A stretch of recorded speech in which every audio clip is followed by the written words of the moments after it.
Hello aspirants, welcome to our channel. ఈ రోజు వీడియోలో మనం previous year group D question paper గురించి డిస్కస్ చేసుకుందాం. So without further delay let's get into the video. చూడండి, ఇక్కడ క్వశ్చన్లో ఏమంటాడంటే, Raghu invests ₹5 lakhs in the name of his daughter who is 16 years old in a scheme that pays 5% compound interest per annum compounded annually. What will be the total amount due to the daughter when she turns 18 years old అనేసి question అడుగుతున్నాడు. రఘు తన 16 సంవత్సరాల కుమార్తె పేరు మీద 5 లక్షల రూపాయలు పెట్టుబడి పెడతాడు. ఈ పథకంలో సంవత్సరానికి 5% చక్రవడ్డీని చెల్లిస్తారు. ఇది వార్షికంగా చక్రవడ్డీగా చెల్లించబడుతుంది. కుమార్తెకు 18 సంవత్సరాలు నిండినప్పుడు ఆమెకు రావాల్సిన మొత్తం ఎంత అనేసి క్వశ్చన్ అడుగుతున్నాడు. ఓకేనా? సో ఇక్కడ రఘు అనే పర్సన్ వాళ్ళ అమ్మాయి పేరు మీద 5 lakh రూపీస్ అయితే ఇన్వెస్ట్మెంట్ చేస్తాడనమాట. అలా ఇదేమవుతుందంటే టోటల్ ఇన్వెస్ట్మెంట్ కదా, ఇదేమవుతుందంటే ఇది ప్రిన్సిపల్ అవుతుంది అనమాట. ఏమవుతుంది? ప్రిన్సిపల్ అవుతుంది. మరి ఇక్కడ ప్రిన్సిపల్ అంటే పర్సంటేజ్లో ఎంత అవుతుంది అది మీ అందరికీ తెలుసు. ఎంత అంటే అది 100% అవుతుంది. అవునా కదా? సో ఇది 100% అవుతుంది. దట్ ఈజ్ ఈక్వల్ టు ఎంత? ఇక్కడ మనకి ఇచ్చింది 5 lakhs అనమాట. అవునా? 5 lakhs. ఓకేనా? అయితే ఇక్కడ ఇప్పుడు ఇన్వెస్ట్మెంట్ చేసినప్పుడు వాళ్ళ అమ్మాయి యొక్క ఏజ్ ఎంత అంటే 16 years అనమాట. 16 years. అది కూడా ఎలా అంటే చూడండి, 5% కాంపౌండ్ ఇంట్రెస్ట్ పర్ యానం. అంటే ఇక్కడ రేట్ ఆఫ్ ఇంట్రెస్ట్ ఎలా అంటే 5% పర్ యానం. 5% పర్ యానం అంటే వీడికి 1 yearకి 5% ఇంట్రెస్ట్ వచ్చింది అనమాట. అది కూడా కాంపౌండ్ ఇంట్రెస్ట్. ఓకేనా? అలా కనుక వస్తే అప్పుడు ఏమంటున్నాడు, what will be the total amount due to the daughter when she turns 18 years old. అంటే ఆ అమ్మాయికి 18 years వచ్చేటప్పటికి టోటల్గా అమౌంట్ ఎంత వచ్చింది అనేసి క్వశ్చన్ అడుగుతున్నాడు. మరి ఇక్కడ ఇన్వెస్ట్మెంట్ చేసింది ఎప్పుడు? 16 years అప్పుడు. ఇక్కడ టోటల్ ఎప్పుడు వస్తుంది? అంటే 18 years అప్పుడు వస్తుంది. అంటే ఇక్కడ టైం పీరియడ్ ఎంత? 2 years అనమాట. అంటే 2 yearsలో ఎంత అమౌంట్ అయ్యిద్ది అనేసి క్వశ్చన్ అడుగుతున్నాడు. మరి ఇక్కడ 1 yearకి 5% ఇంట్రెస్ట్ వచ్చింది. 2 yearsకి ఎంత రావాలి? ఇది కాంపౌండ్ ఇంట్రెస్ట్ కాబట్టి 2 yearsకి ఎంత వచ్చింది అంటే ఇక్కడ ఫస్ట్ ఇయర్కి 5%, సెకండ్ ఇయర్కి 5%. 2 yearsకి ఎంత అవుతుందంటే ఈ రెండింటికి ఎఫెక్టివ్ పర్సంటేజ్ కనుక్కోండి. ఎఫెక్టివ్ పర్సంటేజ్ కనుక్కుంటే ఏమవుతుందంటే చూడండి, రెండింటిని యాడ్ చేయండి. యాడ్ చేస్తే ఎంత అవుతుంది? 10% అవుతుందా? 10% అవుతుంది. ప్లస్ రెండింటిని మల్టిప్లై చేయండి. 25 అవుతుందా? 25. మల్టిప్లై చేసిన దానికి బై 100 చేయాలి. బై 100 చేస్తే ఇది పాయింట్ అవుతుంది అనమాట. అంటే 2 yearsలో వచ్చే ఇంట్రెస్ట్ ఎంత అంటే 10.25% వచ్చింది అనమాట. ఎంత వచ్చింది? 10.25% వచ్చింది. ఇదేంటంటే కాంపౌండ్ ఇంట్రెస్ట్. అర్థమైందా? 2 years కదా. ఫస్ట్ ఇయర్ 5.5% వచ్చింది, సెకండ్ ఇయర్ 5% వచ్చింది. 2 సంవత్సరాలు కలిపి అంటే ఏమవుతుందంటే ఎఫెక్టివ్ పర్సంటేజ్ అప్లై చేయాలన్నమాట. అలా 2 yearsకి 10.25% కాంపౌండ్ ఇంట్రెస్ట్ వచ్చింది. కానీ మనల్ని అడుగుతుంది ఇది కాదు. మనల్ని ఏమడుగుతున్నాడు? టోటల్ అమౌంట్ అడుగుతున్నాడు అనమాట. అమౌంట్ అంటే ప్రిన్సిపల్ ప్లస్ ఇంట్రెస్ట్. అంటే అమౌంట్ ఎంత అవుతుంది? 100 ప్లస్ 10.25 అంటే ఎంత అవుతుంది? 110.25% అవుతుందా? అది మనీ రూపంలో కనుక్కుంటే సరిపోతుంది. అర్థమైంది కదా లాజిక్? చూడండి, ఇక్కడ percentage get cancelled, 0000 get cancelled. So ఇక్కడ చూస్తే మల్టిప్లై చేయండి. మల్టిప్లై చేస్తే ఇక్కడ 100 అను ఇక్కడ పాయింట్ లెగిసిపోతుంది కదా. 100 ఇక్కడ పాయింట్ లేచిపోతుంది. సో ఇక్కడ ఇంకేముంటుందండి? 50 ఉంటుందా? 50 ఇంటూ 11025 అవుతుందా? 11025 అవుతుంది అనమాట. మరి ఇక్కడ మల్టిప్లై చేస్తే ఏమవుతుందండి? చూడండి, 5 5s 25, 5 2s 10, అది ఒక 2 ఎంత అవుతుంది? 12 అవుతుంది. 5 0s 0, అది ఒక 1 అనమాట. 5 1s 5, 5 1s 5. ఇక్కడ 0తో మల్టిప్లై చేయలేదు కదా. సో 0 ఇక్కడికి లాస్ట్లోకి వచ్చేస్తుంది అనమాట. అంటే 551250 అంటే 5,51,250 అనమాట. That is option 3. అర్థమైందా? దీన్ని ఇంకో విధంగా కూడా సాల్వ్ చేయొచ్చు. ఎలాగంటే జాగ్రత్తగా అబ్జర్వ్ చేయండి. ఇక్కడ టోటల్ ప్రిన్సిపల్ ఎంత అంటే 5 lakhs కదా.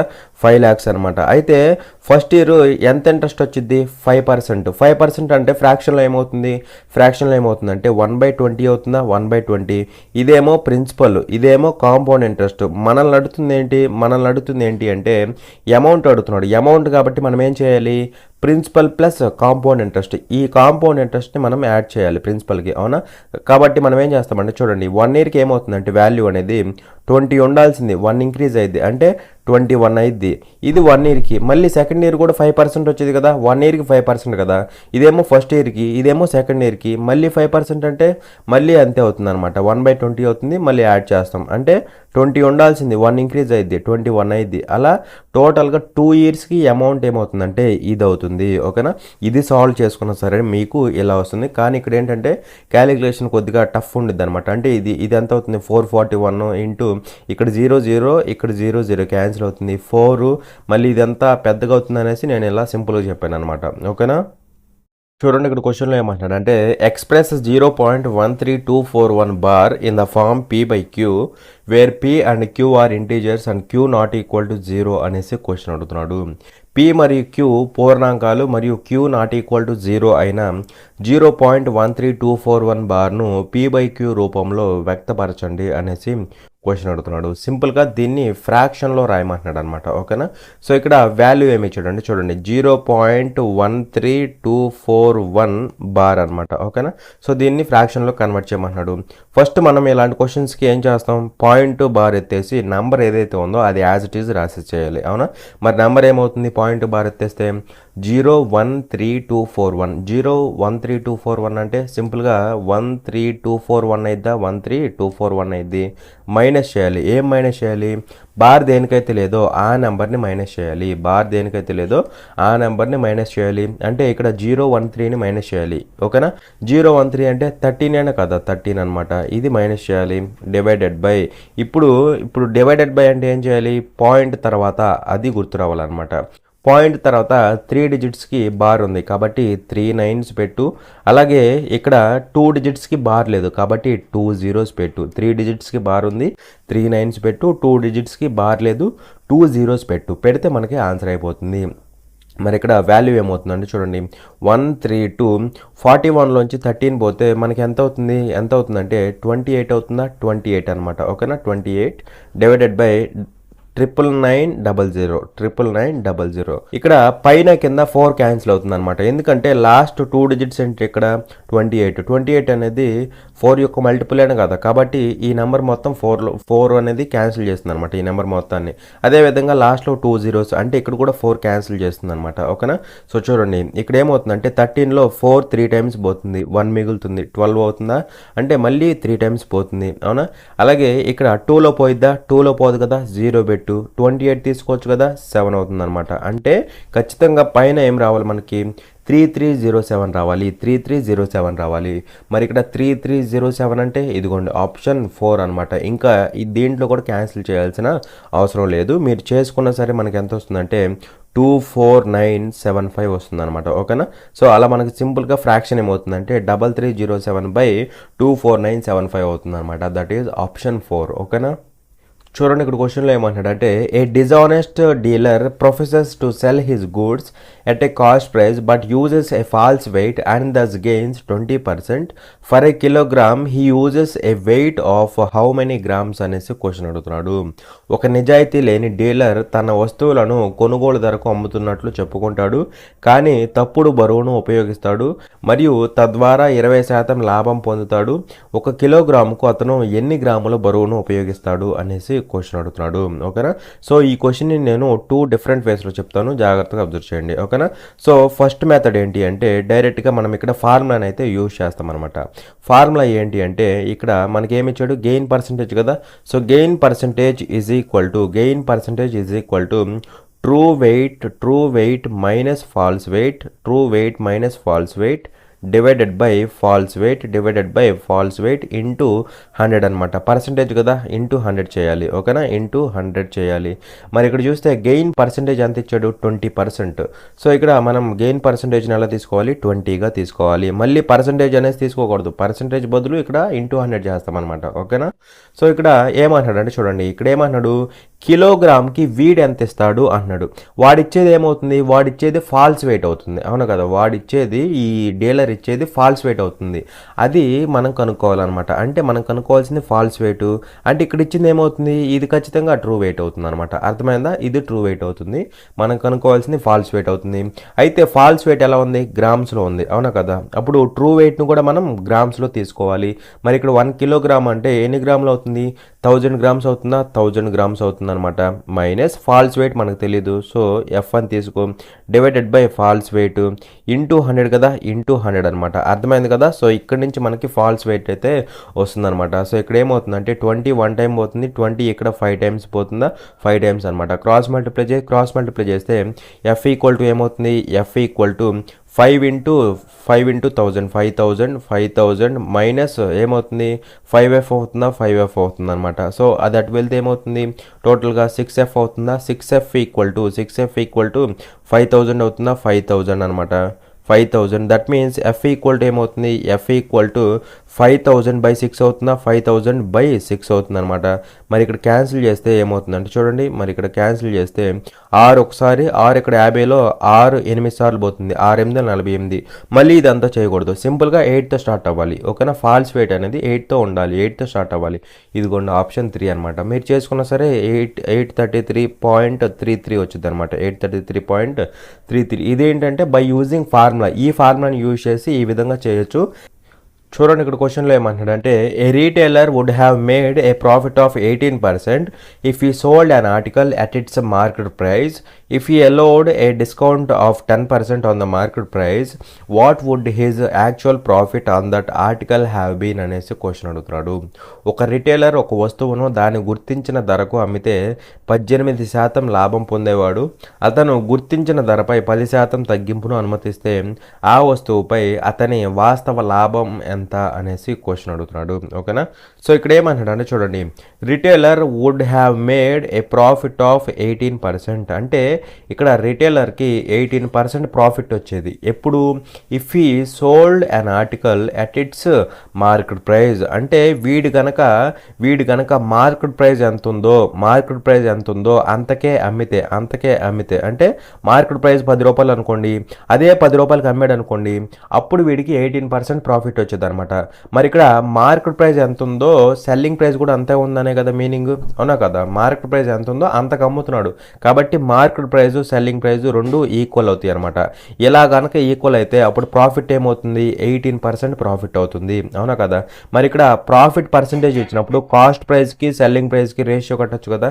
ప్రాఫిట్ పర్సంటేజ్ ఇచ్చినప్పుడు కాస్ట్ ప్రైస్కి సెల్లింగ్ ప్రైస్కి రేషియో కట్టచ్చు అనమాట. ప్రాఫిట్ పర్సంటేజ్ ఎంత, 18%, 18/100 అవుతుందా, వచ్చింది ప్రాఫిట్ కాబట్టి ప్లస్ అనమాట. సో ఇక్కడ నుంచి చెప్పండి, కాస్ట్ ప్రైస్కి సెల్లింగ్ ప్రైస్కి రేషియో ఏమవుతుందంటే కాస్ట్ ప్రైస్ అనేది 100 పార్ట్స్ ఉంటే సెల్లింగ్ ప్రైస్ ఏమవుతుంది, సెల్లింగ్ ప్రైస్ 100 + 18 అంటే 118 పార్ట్స్ అవుతుందా, 118 పార్ట్స్ అవుతుంది అనమాట. అయితే ఇక్కడ మీరు తెలుసుకోవాల్సింది ఏంటంటే సెల్లింగ్ ప్రైస్ ఏంటి, మార్కెట్ ప్రైస్కి ఈక్వల్ అవుతుంది కదా. సెల్లింగ్ ప్రైస్ మార్కెట్ ప్రైస్ రెండు ఈక్వల్ అవుతున్నాయి. అప్పుడు నేను సెల్లింగ్ ప్రైస్ బదులు ఇక్కడ మార్కెట్ ప్రైస్ పెట్టొచ్చు కదా, మార్కెట్ ప్రైస్ పెట్టేసేయచ్చు అనమాట. ఓకేనా, ఈ కండిషన్ బేస్ చేసుకొని. అయితే ఇక్కడ ఏమంటాడంటే చూడండి, if you allowed a discount of 10% on the market price అంటున్నాడు. అంటే మార్కెట్ ప్రైస్ మీద 10% డిస్కౌంట్ వస్తుంది అనమాట. సో ఈ డిస్కౌంట్ పర్సంటేజ్ నుంచి మార్కెట్ ప్రైస్కి సెల్లింగ్ ప్రైస్కి రేషియో కట్టొచ్చు కదా. సో కట్టొచ్చు అనమాట. ఎలాగంటే చూడండి, డిస్కౌంట్ పర్సంటేజ్ ఎంత, 10% కదా, ఫ్రాక్షన్లో 1/10 అవుతుంది, వచ్చింది డిస్కౌంట్ కదా, మైనస్ అనమాట. సో ఇక్కడ నుంచి మార్కెట్ ప్రైస్కి సెల్లింగ్ ప్రైస్కి రేషియో వస్తుంది, మీకు తెలిసిందే.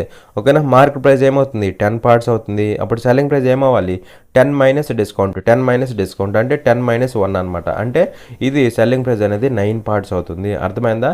ఇలా కనుక జరిగితే అప్పుడు ఏమడుగుతున్నాడు, what would his actual profit on that article have been. అంటే యాక్చువల్ ప్రాఫిట్ ఏమవుతుంది అంటున్నాడు. మరి ప్రాఫిట్ అనేది దేని మీద డిపెండ్ అవుతుంది, కాస్ట్ ప్రైస్ మీద సెల్లింగ్ ప్రైస్ మీద డిపెండ్ అవుతుంది. అంటే మనకి మార్కెట్ ప్రైస్ అవసరం లేదనమాట. కాబట్టి అది తీసేసి మనం డైరెక్ట్గా ఇక్కడ కాస్ట్ ప్రైస్కి సెల్లింగ్ ప్రైస్కి రేషియో కడితే సరిపోతుంది. అర్థమైందా. సో ఇక్కడ చూస్తే ఆపోజిట్లో ఉన్న మార్కెట్ ప్రైస్ క్యాన్సిల్ అయిపోతుంది.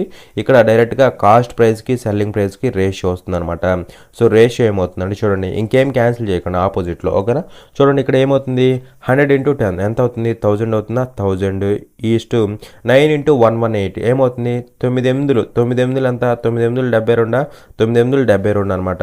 అదేవిధంగా 9 1 9, అది ఒక 7, 16 అవుతుందా, 16 అవుతుంది. 1 క్యారీ, 9 1 9, అది ఒక 1 అంటే 10 అవుతుంది. టోటల్గా 1062 అవుతుంది అనమాట, అవునా కదా.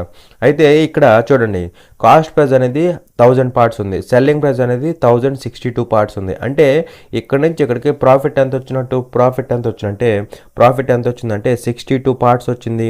ఎంత మీద అంటే కాస్ట్ ప్రైస్ మీద, అంటే 1000 మీద పర్సంటేజ్ కదా అడుగుతుంది, ఇంటూ 100 చేస్తే సరిపోతుంది. అర్థమైందా?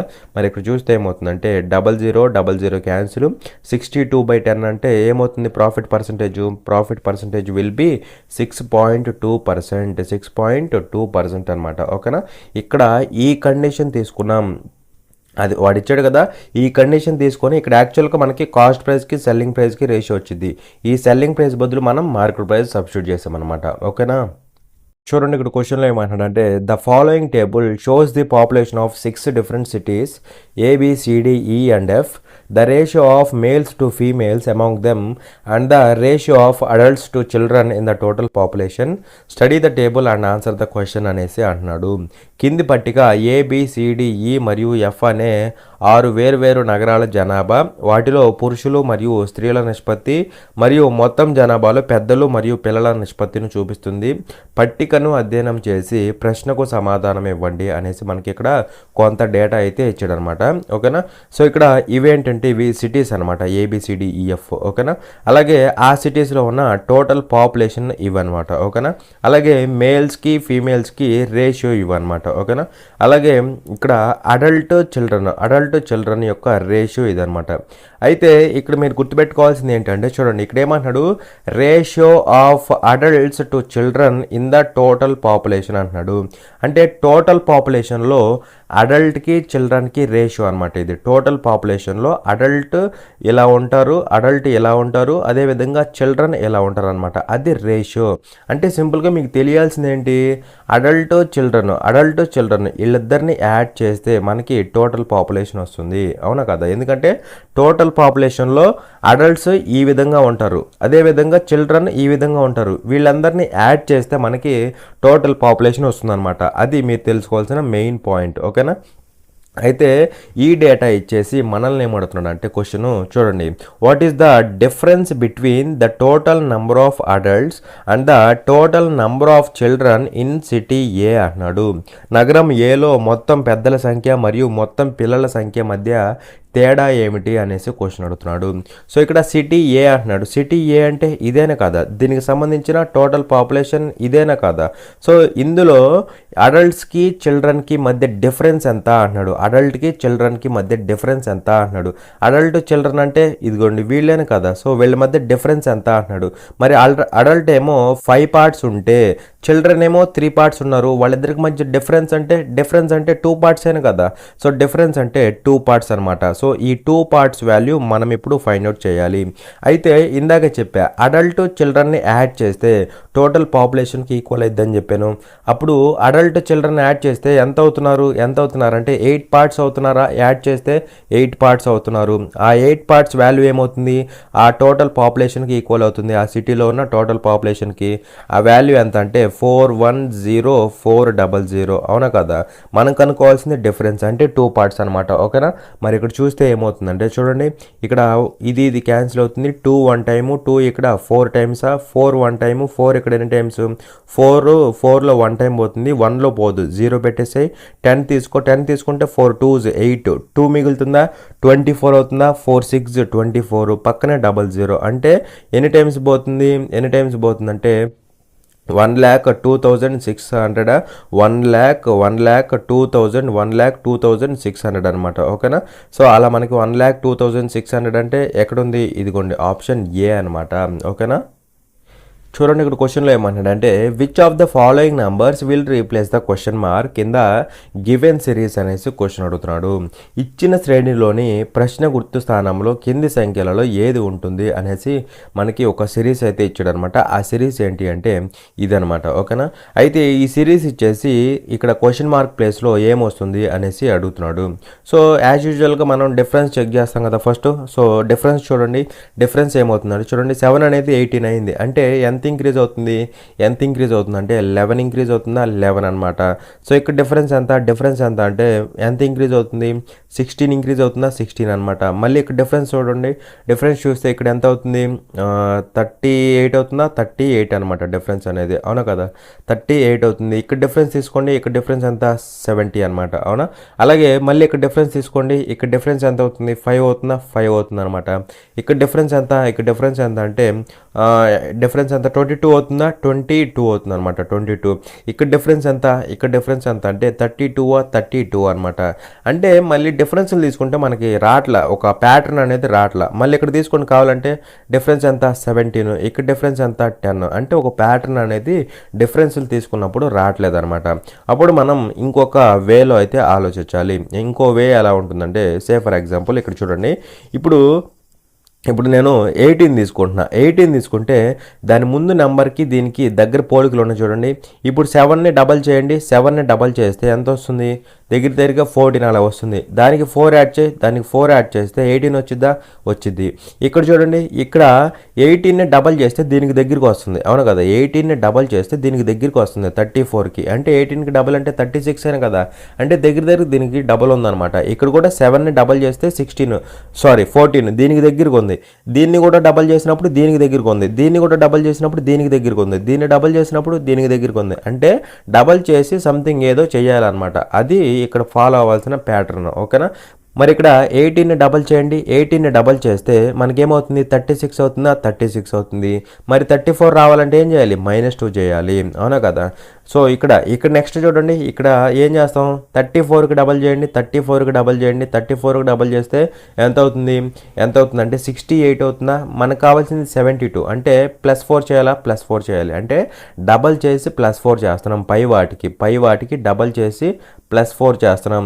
కింద వాటికి ఏం చేస్తున్నాం డబల్ చేసి -2 చేస్తున్నాం. డబల్ చేసి -2 అంటే ఇక్కడ కూడా ఏం చేయాలి, ఇక్కడ కూడా డబల్ చేసి మైనస్ చేయాలి. సో దీనికి ముందున్నది ఏంటి 72 కదా.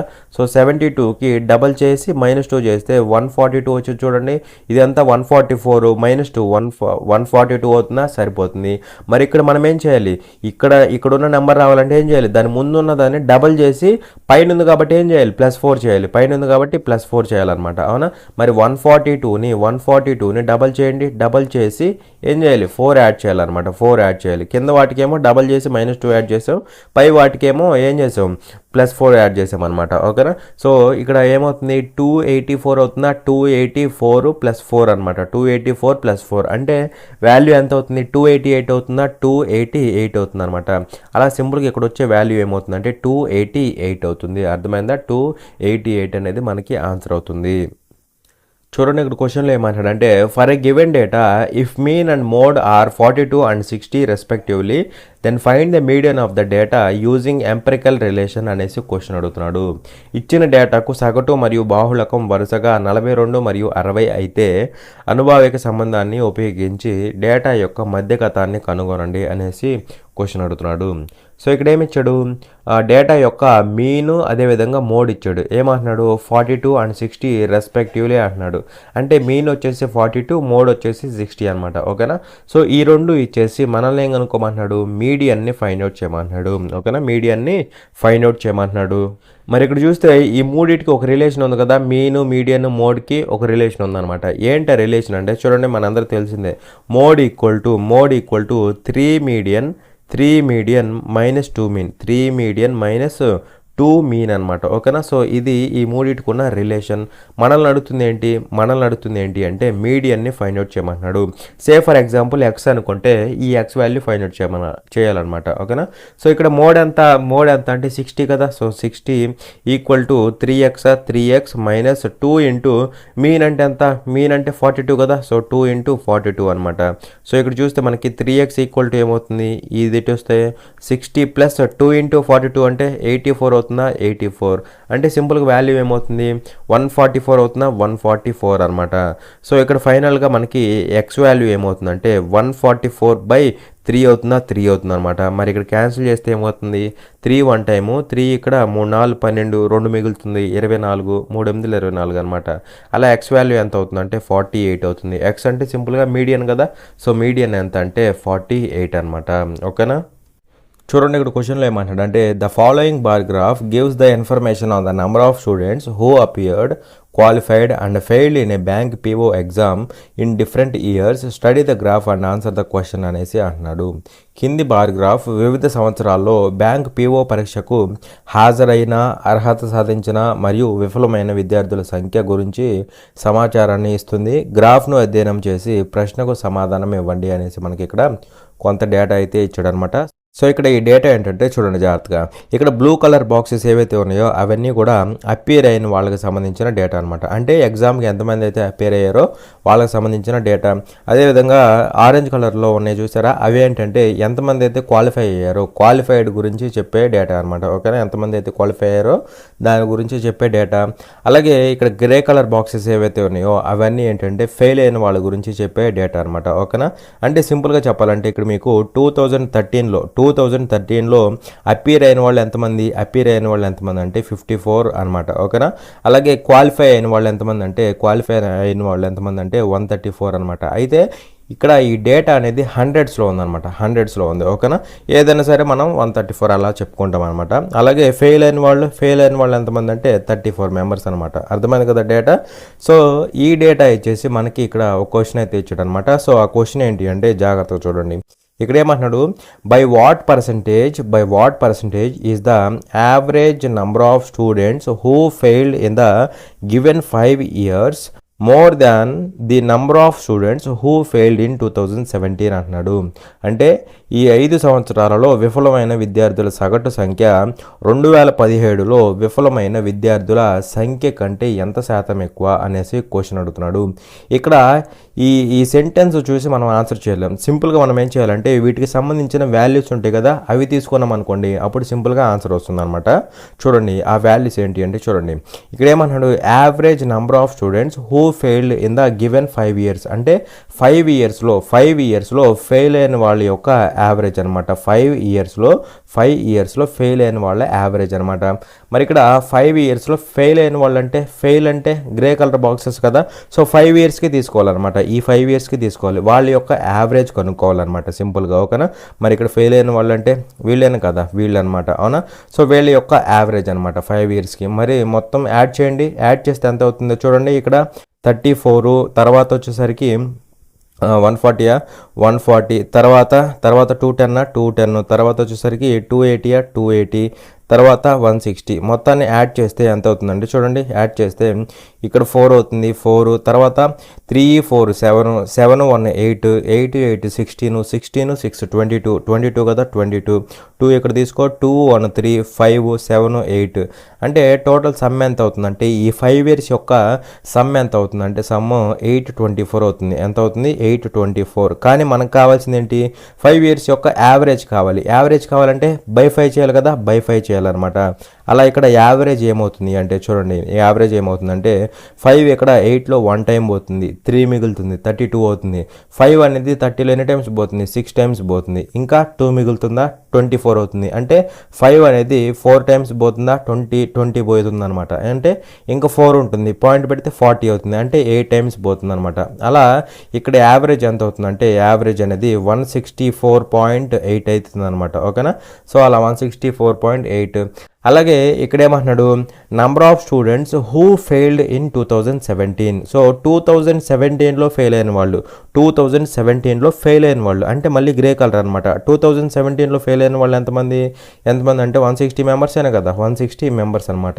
ఓకేనా, సో ఇది అయితే క్వశ్చన్లో ఏమంటున్నాడు, by what percentage is 164 more than 160. ఇది అనమాట. అర్థమైంది కదా ఇప్పుడు. అంటే సింపుల్గా ఈ 164.8 అనేది 164.8 అనేది 160 కంటే ఎంత పర్సంటేజ్ ఎక్కువ అన్నాడు. 160 కంటే ఇది ఎంత పర్సంటేజ్ ఎక్కువ అన్నాడు. మరి ఇక్కడ 160తో పోలిస్తే ఇది ఎంత ఎక్కువ ఉంది, ఉందంటే 4.8 ఎక్కువ ఉందా, 4.8 ఎక్కువ ఉంది. దేంతో పోలిస్తే అంటే 160తో పోలిస్తే, కాబట్టి బై 160. పర్సంటేజ్ అంటున్నాడు కదా, పర్సంటేజ్ కాబట్టి ఇంటూ 100. అర్థమైందా. సో ఇక్కడ చూస్తే ఏమవుతుందంటే చూడండి, ఇక్కడ 0 క్యాన్సిల్ అవుతుంది. అలాగే ఇదేమవుతుంది, పైన 48 అవుతుందా, 48/16 అంటే ఎంత అవుతుంది, డైరెక్ట్గా 3 అవుతుందా, 3 అవుతుంది అనమాట. అలా ఎంత పర్సంటేజ్ అంటే 3%. దట్ ఈజ్ ఆప్షన్ 1 అనమాట. ఓకేనా. ఇక్కడ ఏమన్నాడు, ఈ 5 ఇయర్స్లో ఫెయిల్ అయిన వాళ్ళ యొక్క యావరేజ్ అన్నాడు. యావరేజ్ కనుక్కుంటే 164.8 వచ్చింది. అదేవిధంగా 2017లో ఫెయిల్ అయిన వాళ్ళు అన్నారు, అంటే 160 అనమాట. ఓకేనా. సో ఈ 164.8 అనేది 160 కంటే ఎంత పర్సెంటేజ్ మోర్ అంటున్నాడు. ఎంత పర్సెంటేజ్ అంటే కనుక్కుంటే ఎంత వచ్చింది మనకి, 3% వచ్చిందనమాట. ఓకేనా. చూడండి ఇక్కడ క్వశ్చన్లో ఏమంటాడు అంటే, A and B together can complete a work in 12 days, A alone can complete it in 20 days. If B does the work only for the first half of the day daily, then in how many days will A and B together complete the work అనేసి question అడుగుతున్నాడు. ఏ మరియు B కలిసి ఒక పనిని 12 రోజుల్లో పూర్తి చేయగలరు. ఏ మాత్రమే దానిని 20 రోజుల్లో పూర్తి చేయగలరు. బి రోజులో మొదటి సగం మాత్రమే పని చేస్తే ఏ మరియు బి కలిసి ఎన్ని రోజుల్లో పనిని పూర్తి చేస్తారు అనేసి క్వశ్చన్ అడుగుతున్నాడు. మంచి క్వశ్చన్, జాగ్రత్తగా అబ్జర్వ్ చేయండి. ఇక్కడ ఏమంటున్నాడు, A and B together can complete a work in 12 days. So ఇక్కడ ఏ అండ్ బి వీళ్ళిద్దరూ కలిసి వర్క్ని 12 daysలో కంప్లీట్ చేయగలుగుతారు. ఎవరు, A and B. A and B ఒక వర్క్ని ఎన్ని డేస్లో, 12 daysలో కంప్లీట్ చేయగలుగుతారు.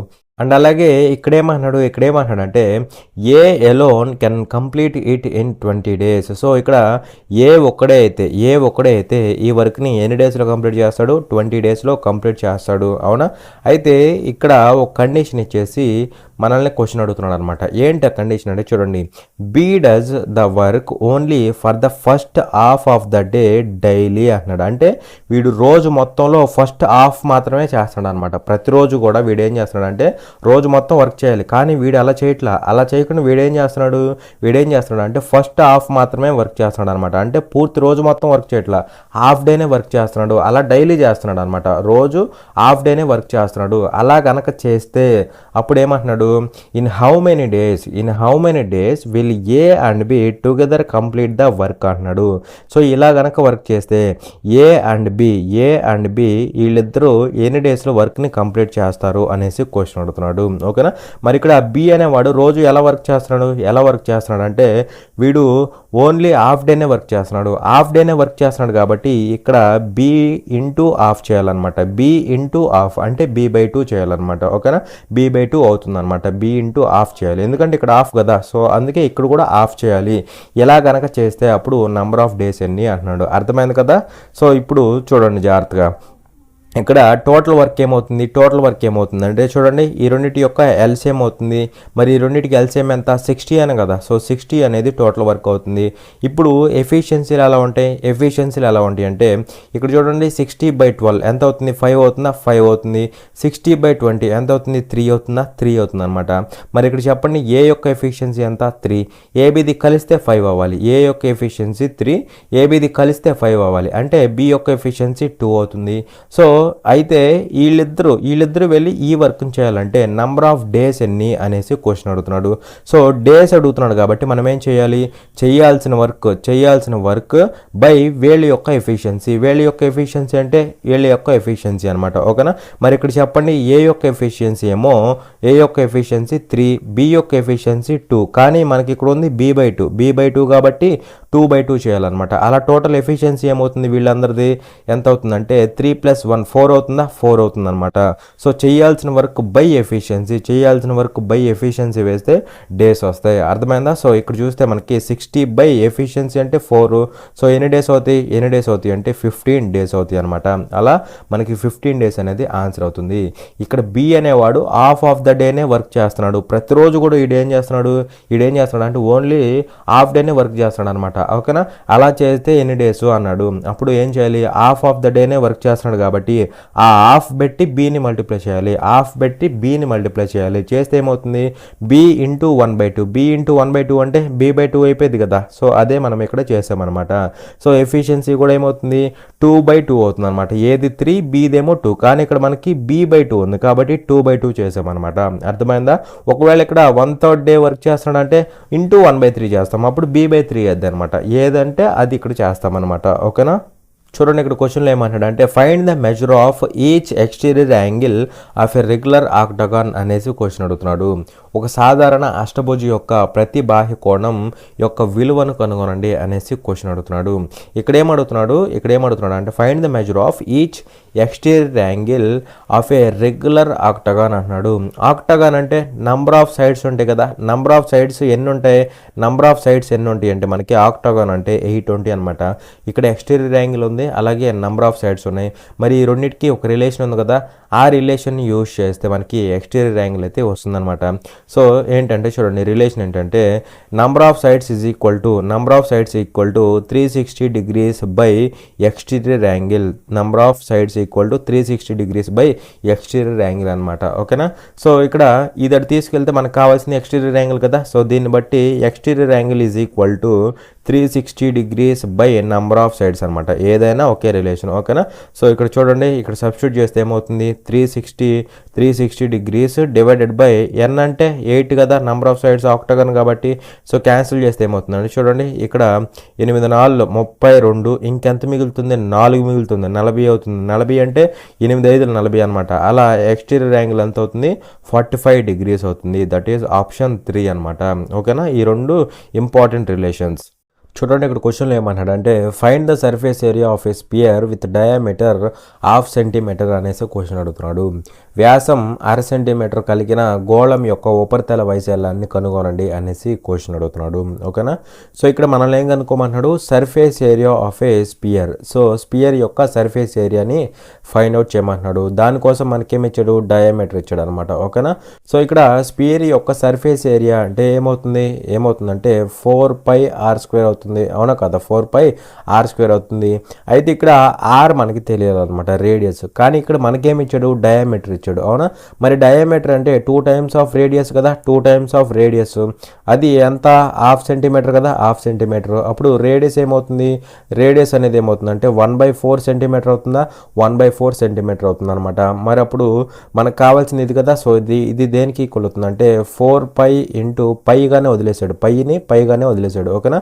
ఇంటూ r² అంటే 1/4 ఇంటూ 1/4 అవుతుందా, 1/4 ఇంటూ 1/4 అవుతుంది. మరి ఇక్కడ క్యాన్సిల్ చేస్తే ఏమవుతుందంటే చూడండి, 4 క్యాన్సిల్ అవుతుంది. దట్ ఈజ్ ఈక్వల్ టు ఏమవుతుంది, π/4 స్క్వేర్ సెంటీమీటర్స్ అవుతుంది అనమాట. π/4 స్క్వేర్ సెంటీమీటర్స్ అవుతుంది. ఓకేనా. చూడండి, ఇక్కడ క్వశ్చన్లో ఏమంటాడంటే what approximate value should come in place of the question mark in the following equation అనేసి అడుగుతున్నాడు. కింది సమీకరణంలో ప్రశ్న గుర్తు స్థానంలో ఎంత ఉజ్జాయింపు విలువ రావాలి అనేసి అడుగుతున్నాడు అనమాట. అంటే ఇక్కడ మనకి ఈ వాల్యూ ఇచ్చాడు కదా, ఇదంతా క్వశ్చన్ మార్క్కి ఈక్వల్ అవుతుంది. సో దీని ప్లేస్లో అప్రాక్సిమేట్గా ఎంత వాల్యూ వస్తుంది అనేసి క్వశ్చన్ అడుగుతున్నాడు. అంటే సింపుల్గా దీన్ని సాల్వ్ చేస్తే దీని వాల్యూ ఎంత అనేసి అడుగుతున్నాడు అనమాట. ఓకేనా. సో వాడే అప్రాక్సిమేట్ వాల్యూ అన్నాడు కదా, మరి అప్రాక్సిమేట్ అన్నప్పుడు దీన్ని ఎలా తీసుకోవచ్చు, 99 తీసుకోవచ్చా, 99 డివైడెడ్ బై 10.93 అంటే 11గా తీసుకోవచ్చు, ప్లస్ 6.987 అంటే 7గా తీసుకోవచ్చు, ఇంటూ 16.01 అంటే 16గా తీసుకోవచ్చు అనమాట. అయితే ఇక్కడ ముందే సాల్వ్ చేయాలి, బాడ్మాస్ రూల్లో మనం డివిజన్ని సాల్వ్ చేయాలి. బాడ్మాస్ రూల్లో ముందు డివిజన్ని సాల్వ్ చేయాలి కదా. సో డివిజన్ సాల్వ్ చేస్తే 99/11 అంటే ఎంత అవుతుందంటే 9 అవుతుందా, 9 ప్లస్ తర్వాత మల్టిప్లికేషన్ సాల్వ్ చేయాలి, అంటే ఈ రెండింటిని మల్టిప్లై చేయాలన్నమాట. సో ఇక్కడ చూస్తే ఏమవుతుందంటే 7 × 16 అంటే ఏమవుతుంది, 7 10s 70 ప్లస్ 7 6 42, 70 ప్లస్ 42 అంటే 112 అవుతుందా, 112 అవుతుంది అనమాట. రెండింటిని యాడ్ చేయాలి కదా. సో యాడ్ చేస్తే ఎంత అవుతుందంటే మనకి 121 అవుతుందా, 121 అనమాట. అలా అప్రాక్సిమేట్లీ 121కి ఈక్వల్ అవుతుంది. చూడండి, ఇక్కడ క్వశ్చన్లో ఏమంటాడంటే the sum of the prime factors of value is అనేసి క్వశ్చన్ అడుగుతున్నాడు. సో ఈ వాల్యూ యొక్క ప్రధాన కారణాంకాల మొత్తం ఎంత అనేసి క్వశ్చన్ అడుగుతున్నాడు. ఓకేనా. అంటే ఇక్కడ మనకి ఒక వాల్యూ ఇచ్చాడు కదా, దీని యొక్క ప్రైమ్ ఫ్యాక్టర్స్ ఉంటాయి కదా, వాటి యొక్క సమ్ అనమాట. ఓకేనా. దీని యొక్క ప్రైమ్ ఫ్యాక్టర్స్ యొక్క సమ్ అనమాట. మరి ఇక్కడ వాడే క్లియర్గా చెప్తున్నాడు, ప్రైమ్ ఫ్యాక్టర్స్ అంటున్నాడు. సో ఎప్పుడైతే ప్రైమ్ ఫ్యాక్టర్స్ అన్నాడో అప్పుడు మనం ఈ వాల్యూను కూడా ప్రైమ్ నెంబర్స్ యొక్క ప్రొడక్ట్గా రాసుకోవాలి. ఎప్పుడైతే ప్రైమ్ ఫ్యాక్టర్స్ అంటాడో అప్పుడు ఇక్కడున్న వాల్యూని కూడా మనం ప్రైమ్ నెంబర్స్ యొక్క ప్రొడక్ట్గా రాసుకోవాలి, ప్రైమ్ నెంబర్స్లో రాసుకోవాలి. ఓకేనా. మరి ఇక్కడ చూస్తే 9 అనేది ప్రైమ్ నెంబరా, మరి దీన్ని ఇలా వదిలేసేయచ్చా, వదిలేయకూడదు కదా, దీన్ని కూడా మనం ప్రైమ్ నెంబర్స్లో రాసుకోవాలి. అలాగే 12 అనేది ప్రైమ్ నెంబరా, మరి దీన్ని ఇలా వదిలేయచ్చా, వదిలేయకూడదు కదా, దీన్ని కూడా ప్రైమ్ నెంబర్స్లో రాసుకోవాలి. 7 అనేది ఎడిదిరిగి ప్రైమ్ నెంబరే, దాని గురించి మనకి భయం లేదు. ఓకేనా. ఇప్పుడు మనం చేయాల్సింది ఏంటంటే 9ని 12ని కూడా ప్రైమ్ నెంబర్స్లో రాసుకోవాలి. 9 ఎలా రాసుకోవచ్చు, 3² రాసుకోవచ్చు కదా, 3² అంటే 3 × 3 అనుకోవచ్చు కదా, లేదంటే 3 × 3 అనుకోవచ్చు, అనుకోవచ్చు లేదా 3 స్క్వేర్ అనుకోవచ్చు. అంటే మనం ప్రైమ్ నెంబర్స్ యొక్క ప్రొడక్ట్గా రాసామన్నమాట 9ని. ఓకేనా, దానికి ఏముంది పవర్ 6 ఉంది ఇంటూ 12 అంటే 3 ఇంటూ 4 రాసుకోవచ్చు కదా, 3 ఇంటూ 4. మరి 4 అనేది ప్రైమ్ నెంబరా? కాదు కదా. 4ని ఎలా రాసుకోవచ్చు? 2 స్క్వేర్గా రాసుకోవచ్చు. అప్పుడు 2 అనేది ప్రైమ్ నెంబర్ అయింది. అర్థమైందా? 2 ఇంటూ 2 అనేది ప్రైమ్ నెంబర్ అవుతుంది అనమాట. అలా దీనికి ఏముంది పవర్లో 4 ఉందన్నమాట. ఇంటూ 7ని వదిలేసేయండి, అది ఇక ప్రైమ్ నెంబరే కాబట్టి పవర్లో 7 ఉంది. ఓకేనా, మరి ఇది ఏమవుతుంది 3 స్క్వేర్ హోల్ పవర్ 6 అంటే ఏమవుతుంది 2 6 12 అవుతుందా, అంటే ఇది 3 పవర్ 12 అవుతుంది. ఇంటూ ఇక్కడ స్ప్లిట్ చేస్తే ఏమవుతుంది 3 పవర్ 4 అవుతుందా, 3 power 4 into 2 square whole power 4 అయింది. 2 స్క్వేర్ హోల్ పవర్ 4 అయింది అంటే 2 పవర్ 8 అయిద్దా, 2 ఇంటూ 4 8 అయింది కదా, సో 2 పవర్ 8 అయింది అనమాట. ఇంటూ 7 పవర్ 7 అనమాట, 7 పవర్ 7. అలాగే ఇక్కడ చూస్తే ఏముంది మనకి 3 పవర్ 12 ఇంటూ 3 పవర్ 4 ఉంది, అవునా కదా. మరి బేసెస్ సేమ్గా ఉన్నాయి, అలాగే మల్టిప్లై అవుతున్నాయి కాబట్టి పవర్స్ ఏమవుతాయి యాడ్ అయిపోతాయి అనమాట. పవర్స్ ఏమవుతాయి యాడ్ అవుతాయి. అంటే ఈ మొత్తాన్ని మనం ఎలా రాసుకోవచ్చు అంటే 3 పవర్ 16గా రాసుకోవచ్చు, ఇంటూ 2 పవర్ 8గా రాసుకోవచ్చు, ఇంటూ 7 పవర్ 7గా రాసుకోవచ్చు అనమాట. అలా ఫైనల్గా మనం ఇక్కడ ఉన్న వాల్యూని మనం ఎలా రాసుకున్నాం, ఇలా రాసుకున్నాం అనమాట. మరి ఇక్కడ 3 2 7 ఇవేంటి ప్రైమ్ నెంబర్స్ అయినా కదా, అంటే ఇక్కడ ఉన్న వాల్యూస్ని మనం ప్రైమ్ నెంబర్స్ యొక్క ప్రొడక్ట్గా రాసుకున్నాం, ప్రైమ్ ఫ్యాక్టరైజేషన్ చేసి రాసామన్నమాట. ఓకేనా, ఎప్పుడైతే ప్రైమ్ నెంబర్స్ యొక్క ప్రొడక్ట్గా రాస్తామో అప్పుడు మనం అక్కడ నుంచి ప్రైమ్ నెంబర్స్ ప్రైమ్ ఫ్యాక్టర్స్ యొక్క సమ్ని అయితే ఫైండ్ అవుట్ చేయొచ్చు, ప్రైమ్ ఫ్యాక్టర్స్ యొక్క సమ్ని అయితే ఫైండ్ అవుట్ చేయొచ్చు అనమాట. మరి ఇక్కడ ప్రైమ్ ఫ్యాక్టర్స్ అంటే ఏమవుతాయి, ఇక్కడ కనపడే ప్రైమ్ నెంబర్సే ప్రైమ్ ఫ్యాక్టర్స్ అవుతాయి అనమాట. అంటే 3 అనేది ఒక ప్రైమ్ నెంబరు, 2 అనేది ఒక ప్రైమ్ నెంబరు, 7 అనేది ఒక ప్రైమ్ నెంబరు. ఇక్కడ కనపడే ప్రైమ్ నెంబర్సే మనకి ఏమైపోతాయి ప్రైమ్ ఫ్యాక్టర్స్ అయిపోతాయి అనమాట. సో అలా ఇవే కదా ప్రైమ్ ఫ్యాక్టర్స్, వాటి యొక్క సమ్ అడుగుతున్నాడు. మరి వాటి యొక్క సమ్ అంటే 3 + 2 + 7 అంటే ఏమవుతుందంటే 12 అవుతుందా, 12 అవుతుంది అనమాట.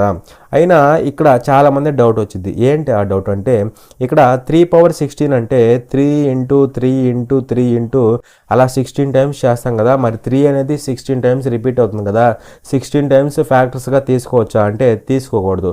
ఒక నెంబర్ ఎన్నిసార్లు రిపీట్ అయినా సరే దాన్ని ఒకసారే ఫ్యాక్టర్గా కన్సిడర్ చేయాలి. ఒక నెంబర్ ఎన్నిసార్లు రిపీట్ అయినా సరే ఫ్యాక్టర్గా ఒక్కసారే కన్సిడర్ చేయాలి. కాబట్టి 3 అనేది ఎన్నిసార్లు రిపీట్ అయినా సరే 3 అనేది ఒకసారి మనం ఫ్యాక్టర్గా కన్సిడర్ చేస్తాం.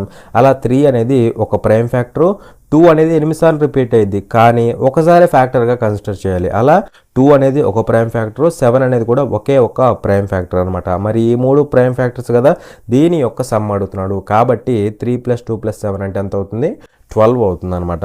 ఓకేనా, చూడండి ఇక్కడ క్వశ్చన్లో ఏమంటాడు అంటే if a and b are the roots of the equation x² - 5x - 14 = 0 then the value of a³ × b² + a² × b³ is అనేసి క్వశ్చన్ అడుగుతున్నాడు.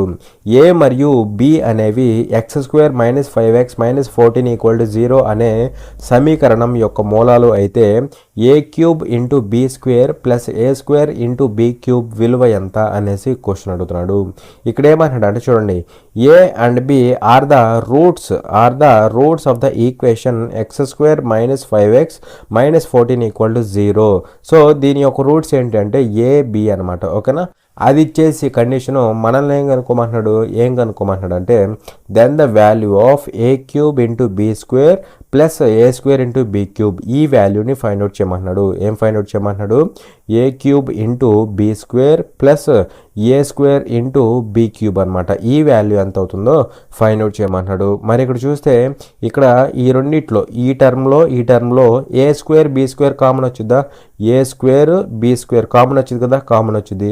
a² b² బయటకు వచ్చేస్తే ఇక్కడ ఏం మిగులుతుంది, a³ లోంచి a² బయటకు వస్తే ఇంకేం మిగులుతుంది, a ఒక్కటే మిగులుతుంది, b² ఆల్రెడీ బయటకు వచ్చేసింది.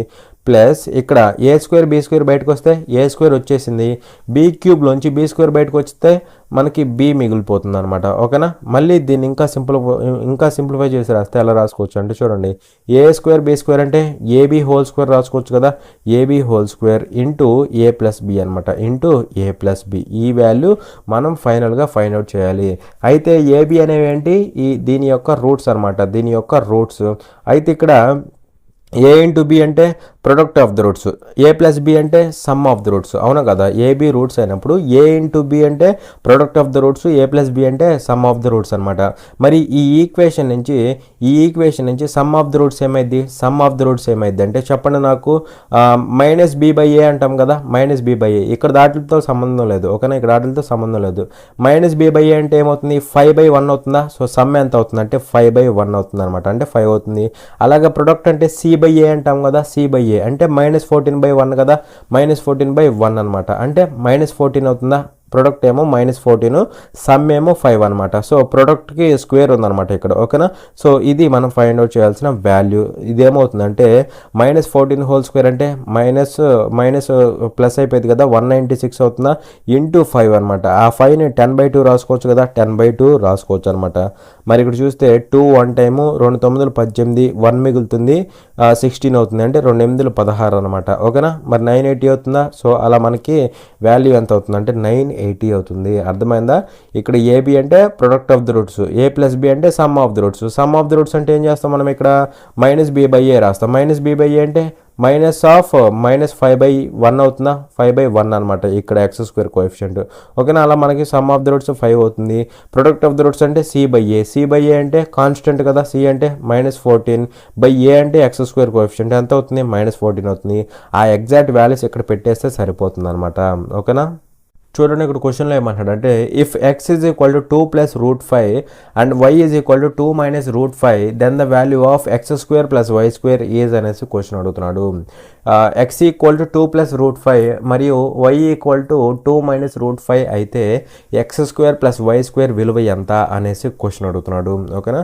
సో ఇక్కడ x వాల్యూ ఎంత 2 + √5, y వాల్యూ ఎంత 2 - √5. మనల్ని అడుగుతుంది ఏంటి x² + y² అనమాట, ఓకేనా. మరి x వాల్యూ ఎంత అంటే 2 + √5 2 + √5 హోల్ స్క్వేర్ అవుతుంది, x² కాబట్టి.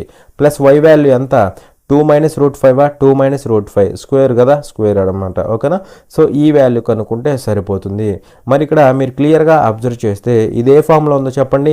ఇది ఏ ఇది బి అనుకుంటే a + b హోల్ స్క్వేర్ ఫామ్లో ఉంది. అలాగే ఇది ఏ అవుతుందా, ఇది బి అవుతుంది. a - b హోల్ స్క్వేర్ ఫామ్లో ఉంది.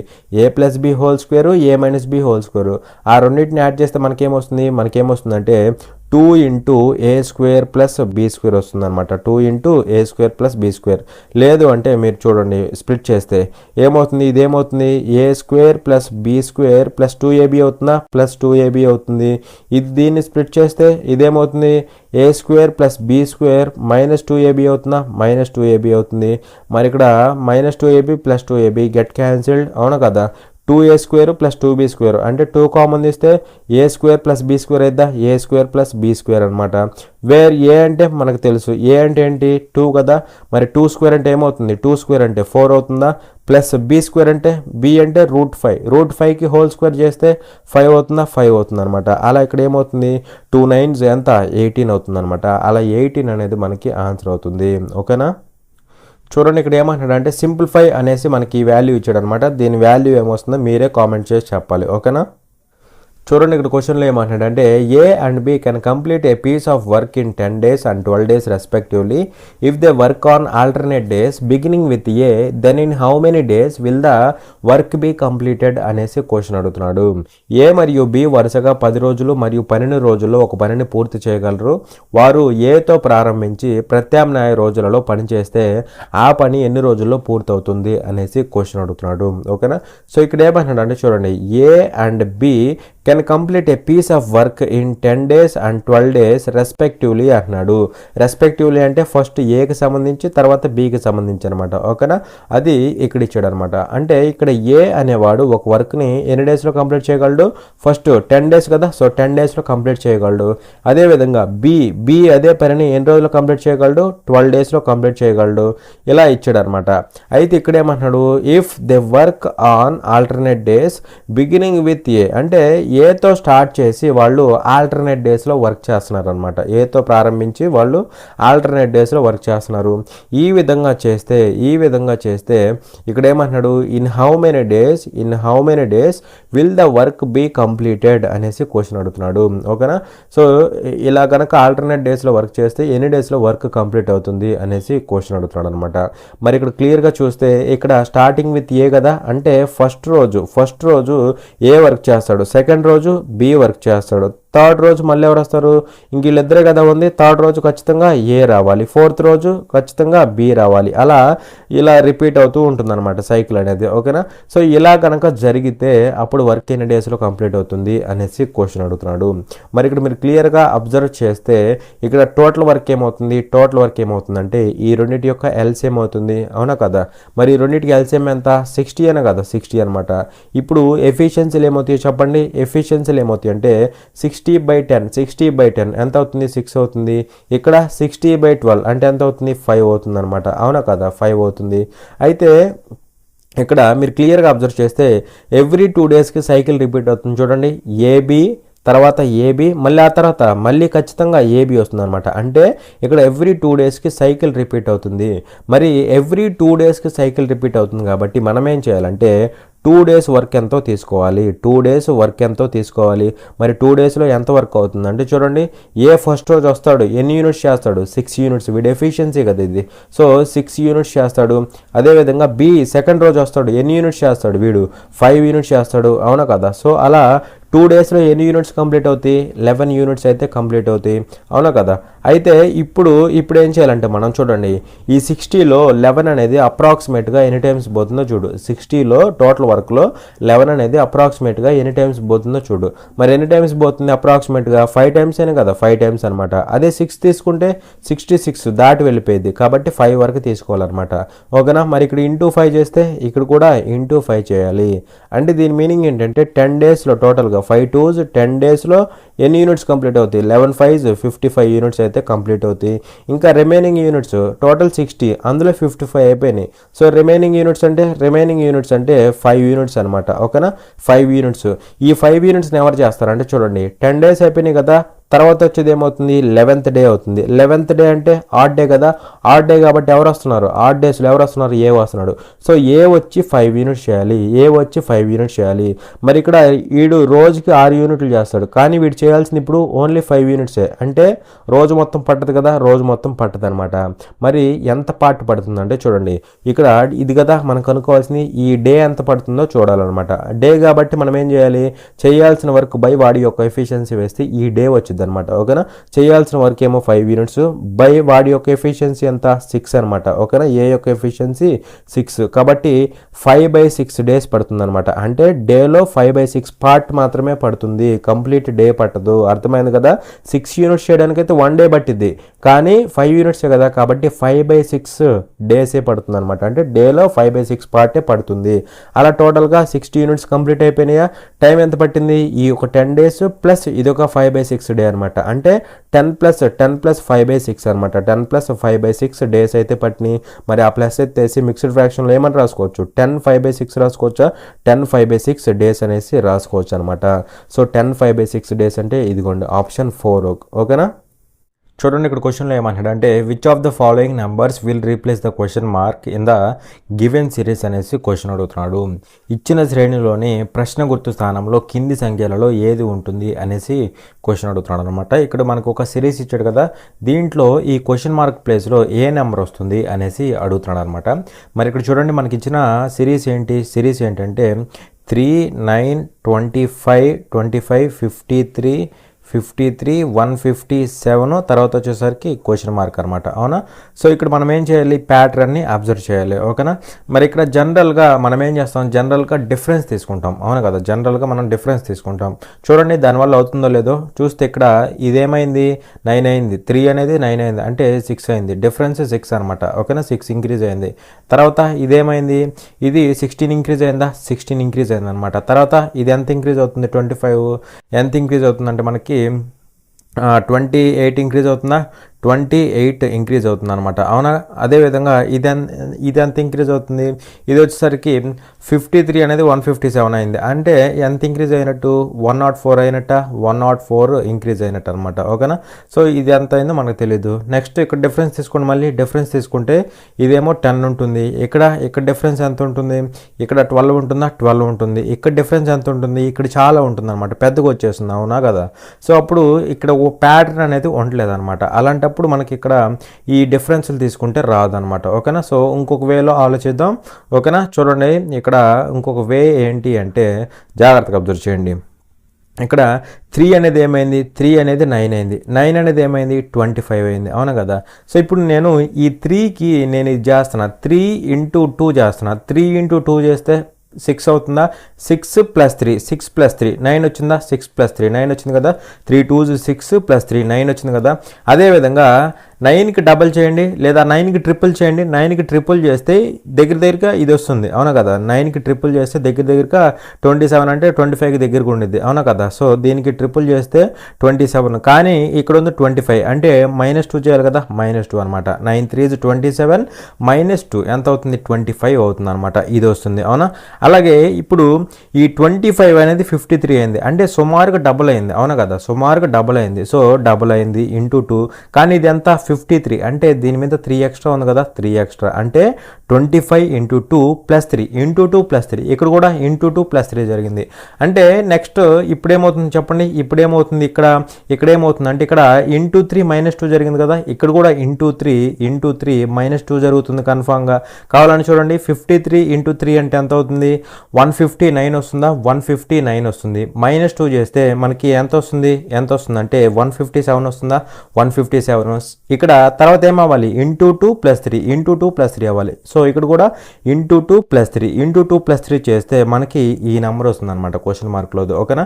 మరి ఇక్కడ ఇంటూ 2 చేస్తే ఎంత అవుతుంది? 314 అవుతుందా? 314 అవుతుంది అనమాట. ఇంటూ 2 చేస్తే దీన్ని 314 అవుతుంది. దానికి 3 యాడ్ చేయాలి కదా? 3 యాడ్ చేయాలి. అంటే వాల్యూ ఎంత అవుతుంది? అంటే 317 అవుతుంది. ఏమవుతుంది? 317 అవుతుంది అనమాట. అర్థమైందా? చూడండి, ఇక్కడ క్వశ్చన్లో ఏమంటున్నాడు అంటే if for x greater than 0 the mean of data ఇచ్చాడు కదా? సో ఇదంతా మనకి డేటా అనమాట. ఓకేనా? అప్ టు 36 వరకు, ఇక్కడ వరకు డేటా అనమాట. So the mean of this data is 30 అంటున్నాడు. సో ఈ 30 అనేది ఏంటంటే మీన్ అనమాట. ఓకేనా? Then the value of x is అంటున్నాడు. సో ఎక్స్ వాల్యూని ఫైండ్ అవుట్ చేయమంటున్నాడు అనమాట. ఓకేనా? అంటే ఈ డేటా యొక్క సగటు ఇచ్చేసి మనల్ని ఎక్స్ విలువని ఫైండ్ అవుట్ చేయమంటున్నాడు. ఓకేనా? మరి ఇక్కడ ఈ డేటా యొక్క మీన్ అంటే ఏమవుతుంది? మొత్తాన్ని యాడ్ చేసి బై నంబర్ ఆఫ్ అబ్జర్వేషన్స్ వేస్తాం. Some of the observations by total number of observations వేస్తాం. మరి ఇక్కడ మనకి యాడ్ చేయాలంటే నంబర్స్ కనపడుతున్నాయి, అదేవిధంగా ఎక్స్లు కూడా కనపడుతున్నాయి. 2x అని, x అని, 3x అని అలా కనపడుతున్నాయి కదా?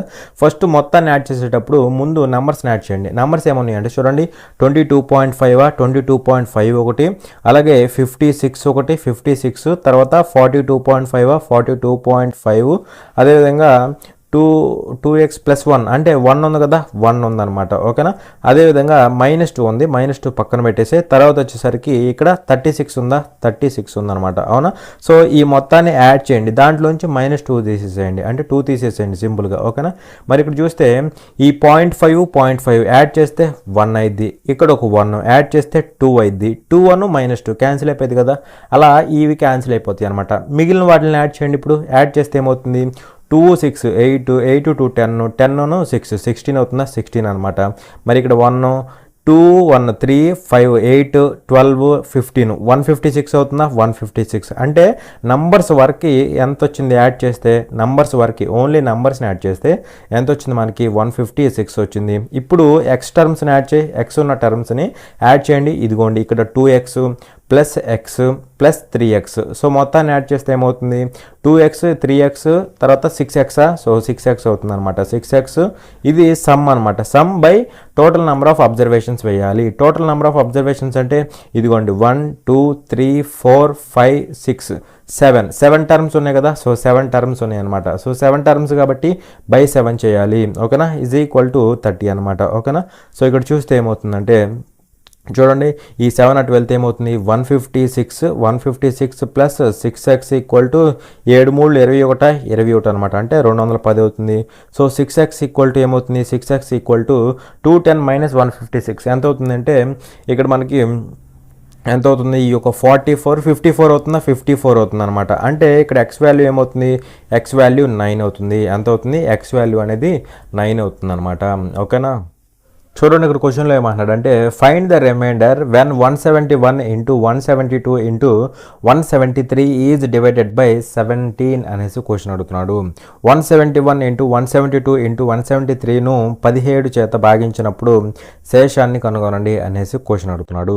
అంటే ఇక్కడ మనకు ఒక నెంబర్ ఇచ్చాడు. ఏంటి ఆ నెంబర్ అంటే 171 ఇంటూ 172 ఇంటూ 173 ఈ నెంబర్ని కనుక 17తో డివైడ్ చేస్తే రిమైండర్ ఏమొస్తుంది అనేసి క్వశ్చన్ అడుగుతున్నాడు. ఓకేనా, సో ఇలాంటి క్వశ్చన్స్కి సింపుల్గా ఎలా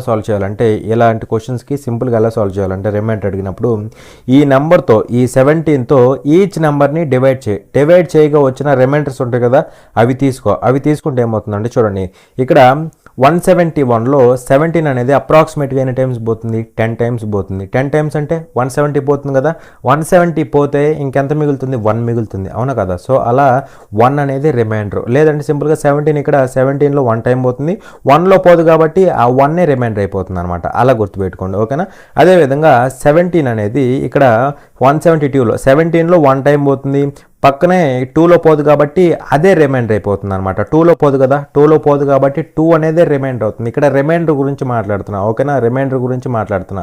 అదేవిధంగా ఇక్కడ 17లో 17 1 టైం పోతుంది, 3 మిగిలిపోతుంది. 3 అనేది 3లో 17 పోదు కదా, కాబట్టి 3 అనేది రిమైండర్ అవుతుంది. ఓకేనా, అలాగే ఇక్కడ మనకి ఏమున్నాయి ఇప్పుడు రిమైండర్స్ వచ్చినాయి కదా, ఇప్పుడు ఏముంది ఇంటూ ఉంది కాబట్టి ఇంటూ చేయండి. ఇంటూ చేస్తే ఏమవుతుంది అంటే 1 ఇంటూ 2 ఇంటూ 3 ఎంత అవుతుంది 6 అవుతుందా, 6 అవుతుంది. ఇప్పుడు ఈ 6లో 17 పోదు కదా, పోదు కాబట్టి ఈ మిగిలిపోయిందే ఫైనల్ రిమైండర్ అవుతుంది అనమాట. సపోజ్ ఇక్కడ 17 కంటే ఎక్కువ ఏదైనా నెంబర్ వచ్చింది అనుకోండి, సపోజ్ ఇక్కడ ఉన్న నెంబర్స్ని మనం మల్టిప్లై చేసినప్పుడు సపోజ్ 18 వచ్చింది అనుకోండి, అప్పుడు 18 రిమైండర్ అనకూడదు. ఓకేనా, 18 రిమైండర్ అవ్వకూడదు. ఓకేనా, అప్పుడు ఏం చేయాలి ఈ 18లో 17 అనేది ఎన్ని టైమ్స్ పోతుందో చూడు. ఎన్ని టైమ్స్ పోతుంది 1 టైం పోతుంది. 1 టైం అంటే 17 పోతుంది. 17 పోగా మిగిలింది ఎంతో అది రిమైండర్ అనేసి వేయాలన్నమాట.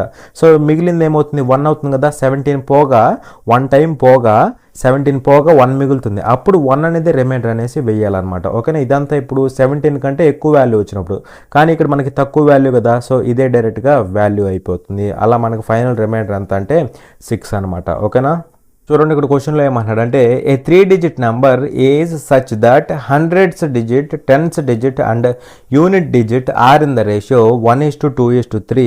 The sum of this number and its reversed number is 1332. Find the number అనేసి క్వశ్చన్ అడుగుతున్నాడు. 3 అంకెల సంఖ్యలో 100ల స్థానంలో ఉండే అంకె, 10ల స్థానంలో ఉండే అంకె మరియు 1ల స్థానంలో ఉండే అంకెలు 1:2:3 నిష్పత్తిలో ఉంటాయి. ఈ సంఖ్య మరియు దాని విలోమ సంఖ్య యొక్క మొత్తం 1332 సంఖ్యను కనుగొనండి అనేసి క్వశ్చన్ అడుగుతున్నాడు. ఇక్కడ ఏమంటున్నాడు ఏ 3 digit నెంబర్. సో ఇక్కడ 3 digit నెంబర్ ఒకటి ఉందంట. అయితే ఏమంటున్నాడు is such that the hundreds digit, tens digit and unit digit are in the ratio 1:2:3. అంటే ఇక్కడ మనకి యూనిట్స్ ప్లేస్లో, అదేవిధంగా టెన్స్ ప్లేస్లో, హండ్రెడ్స్ ప్లేస్లో మనకి డిజిట్స్ ఉంటాయి కదా. సో ఈ డిజిట్స్ అనేవి ఏ రేషియోలోని అంటే చూడండి జాగ్రత్తగా, ఇక్కడ ఫస్ట్ హండ్రెడ్స్ డిజిట్, తర్వాత టెన్స్ డిజిట్, తర్వాత యూనిట్ డిజిట్. సో ఈ 3 ఏ రేషియోలోని అంటే 1:2:3 ఈ రేషియోలోని అంట. అదేవిధంగా ఆ నెంబర్ని the sum of the number and the reversed number, ఆ నెంబర్ని దాని యొక్క డిజిట్స్ని రివర్స్ చేసిన తర్వాత ఒక నెంబర్ ఫామ్ అవుతుంది కదా. సో ఆ రెండింటి యొక్క సమ్ ఎంత అంటే 1332 అనమాట, 1332 అనమాట. ఓకేనా, సో ఇలాంటి నెంబర్ ఏమవుతుంది అనేసి కనుక్కోమంటున్నాడు. మరి ఇక్కడ ఫస్ట్ మనం చేసేది ఏంటంటే hundreds digit, tens digit, unit digit వాటి యొక్క రేషియోని అబ్జర్వ్ చేస్తాం. 1:2 1:2:3 ఉంటే దానికి ఆన్సర్ అవడానికి ఛాన్స్ ఉంటుంది, అవునా కదా. మరి ఇక్కడ చూస్తే ఇటు సైడ్ ఇవన్నీ ఏమవుతాయి, ఇటు సైడ్ ఇవన్నీ యూనిట్ డిజిట్స్ అవుతాయి, అవునా కదా. ఇవన్నీ కూడా మనకి స్టార్టింగ్లో ఉన్నవి ఇవి యూనిట్ డిజిట్స్, ఇవేమో టెన్స్ ప్లేస్లో ఉన్న డిజిట్స్, అదేవిధంగా ఇవి వచ్చేసరికి హండ్రెడ్స్ ప్లేస్లో ఉన్న డిజిట్స్ అనమాట, ఓకేనా. వీటి యొక్క రేషియో ఎలా ఉండాలి, 1:2:3 అనమాట. మరి ఇక్కడ ఇదేమవుతుంది రేషియో కొడితే 4:1:4 ఇది కదా, మనకు కావాల్సిన 1:2:3 అంటే ఇది రాంగ్ ఆప్షన్. అలాగే ఇక్కడ చూస్తే రేషియో కడితే 3 క్యాన్సిల్ అయింది కదా, 3:6:9, 3 క్యాన్సిల్ అయితే 1:2:3 అంటే దీనికి ఆన్సర్ అవడానికి ఛాన్స్ ఉంది.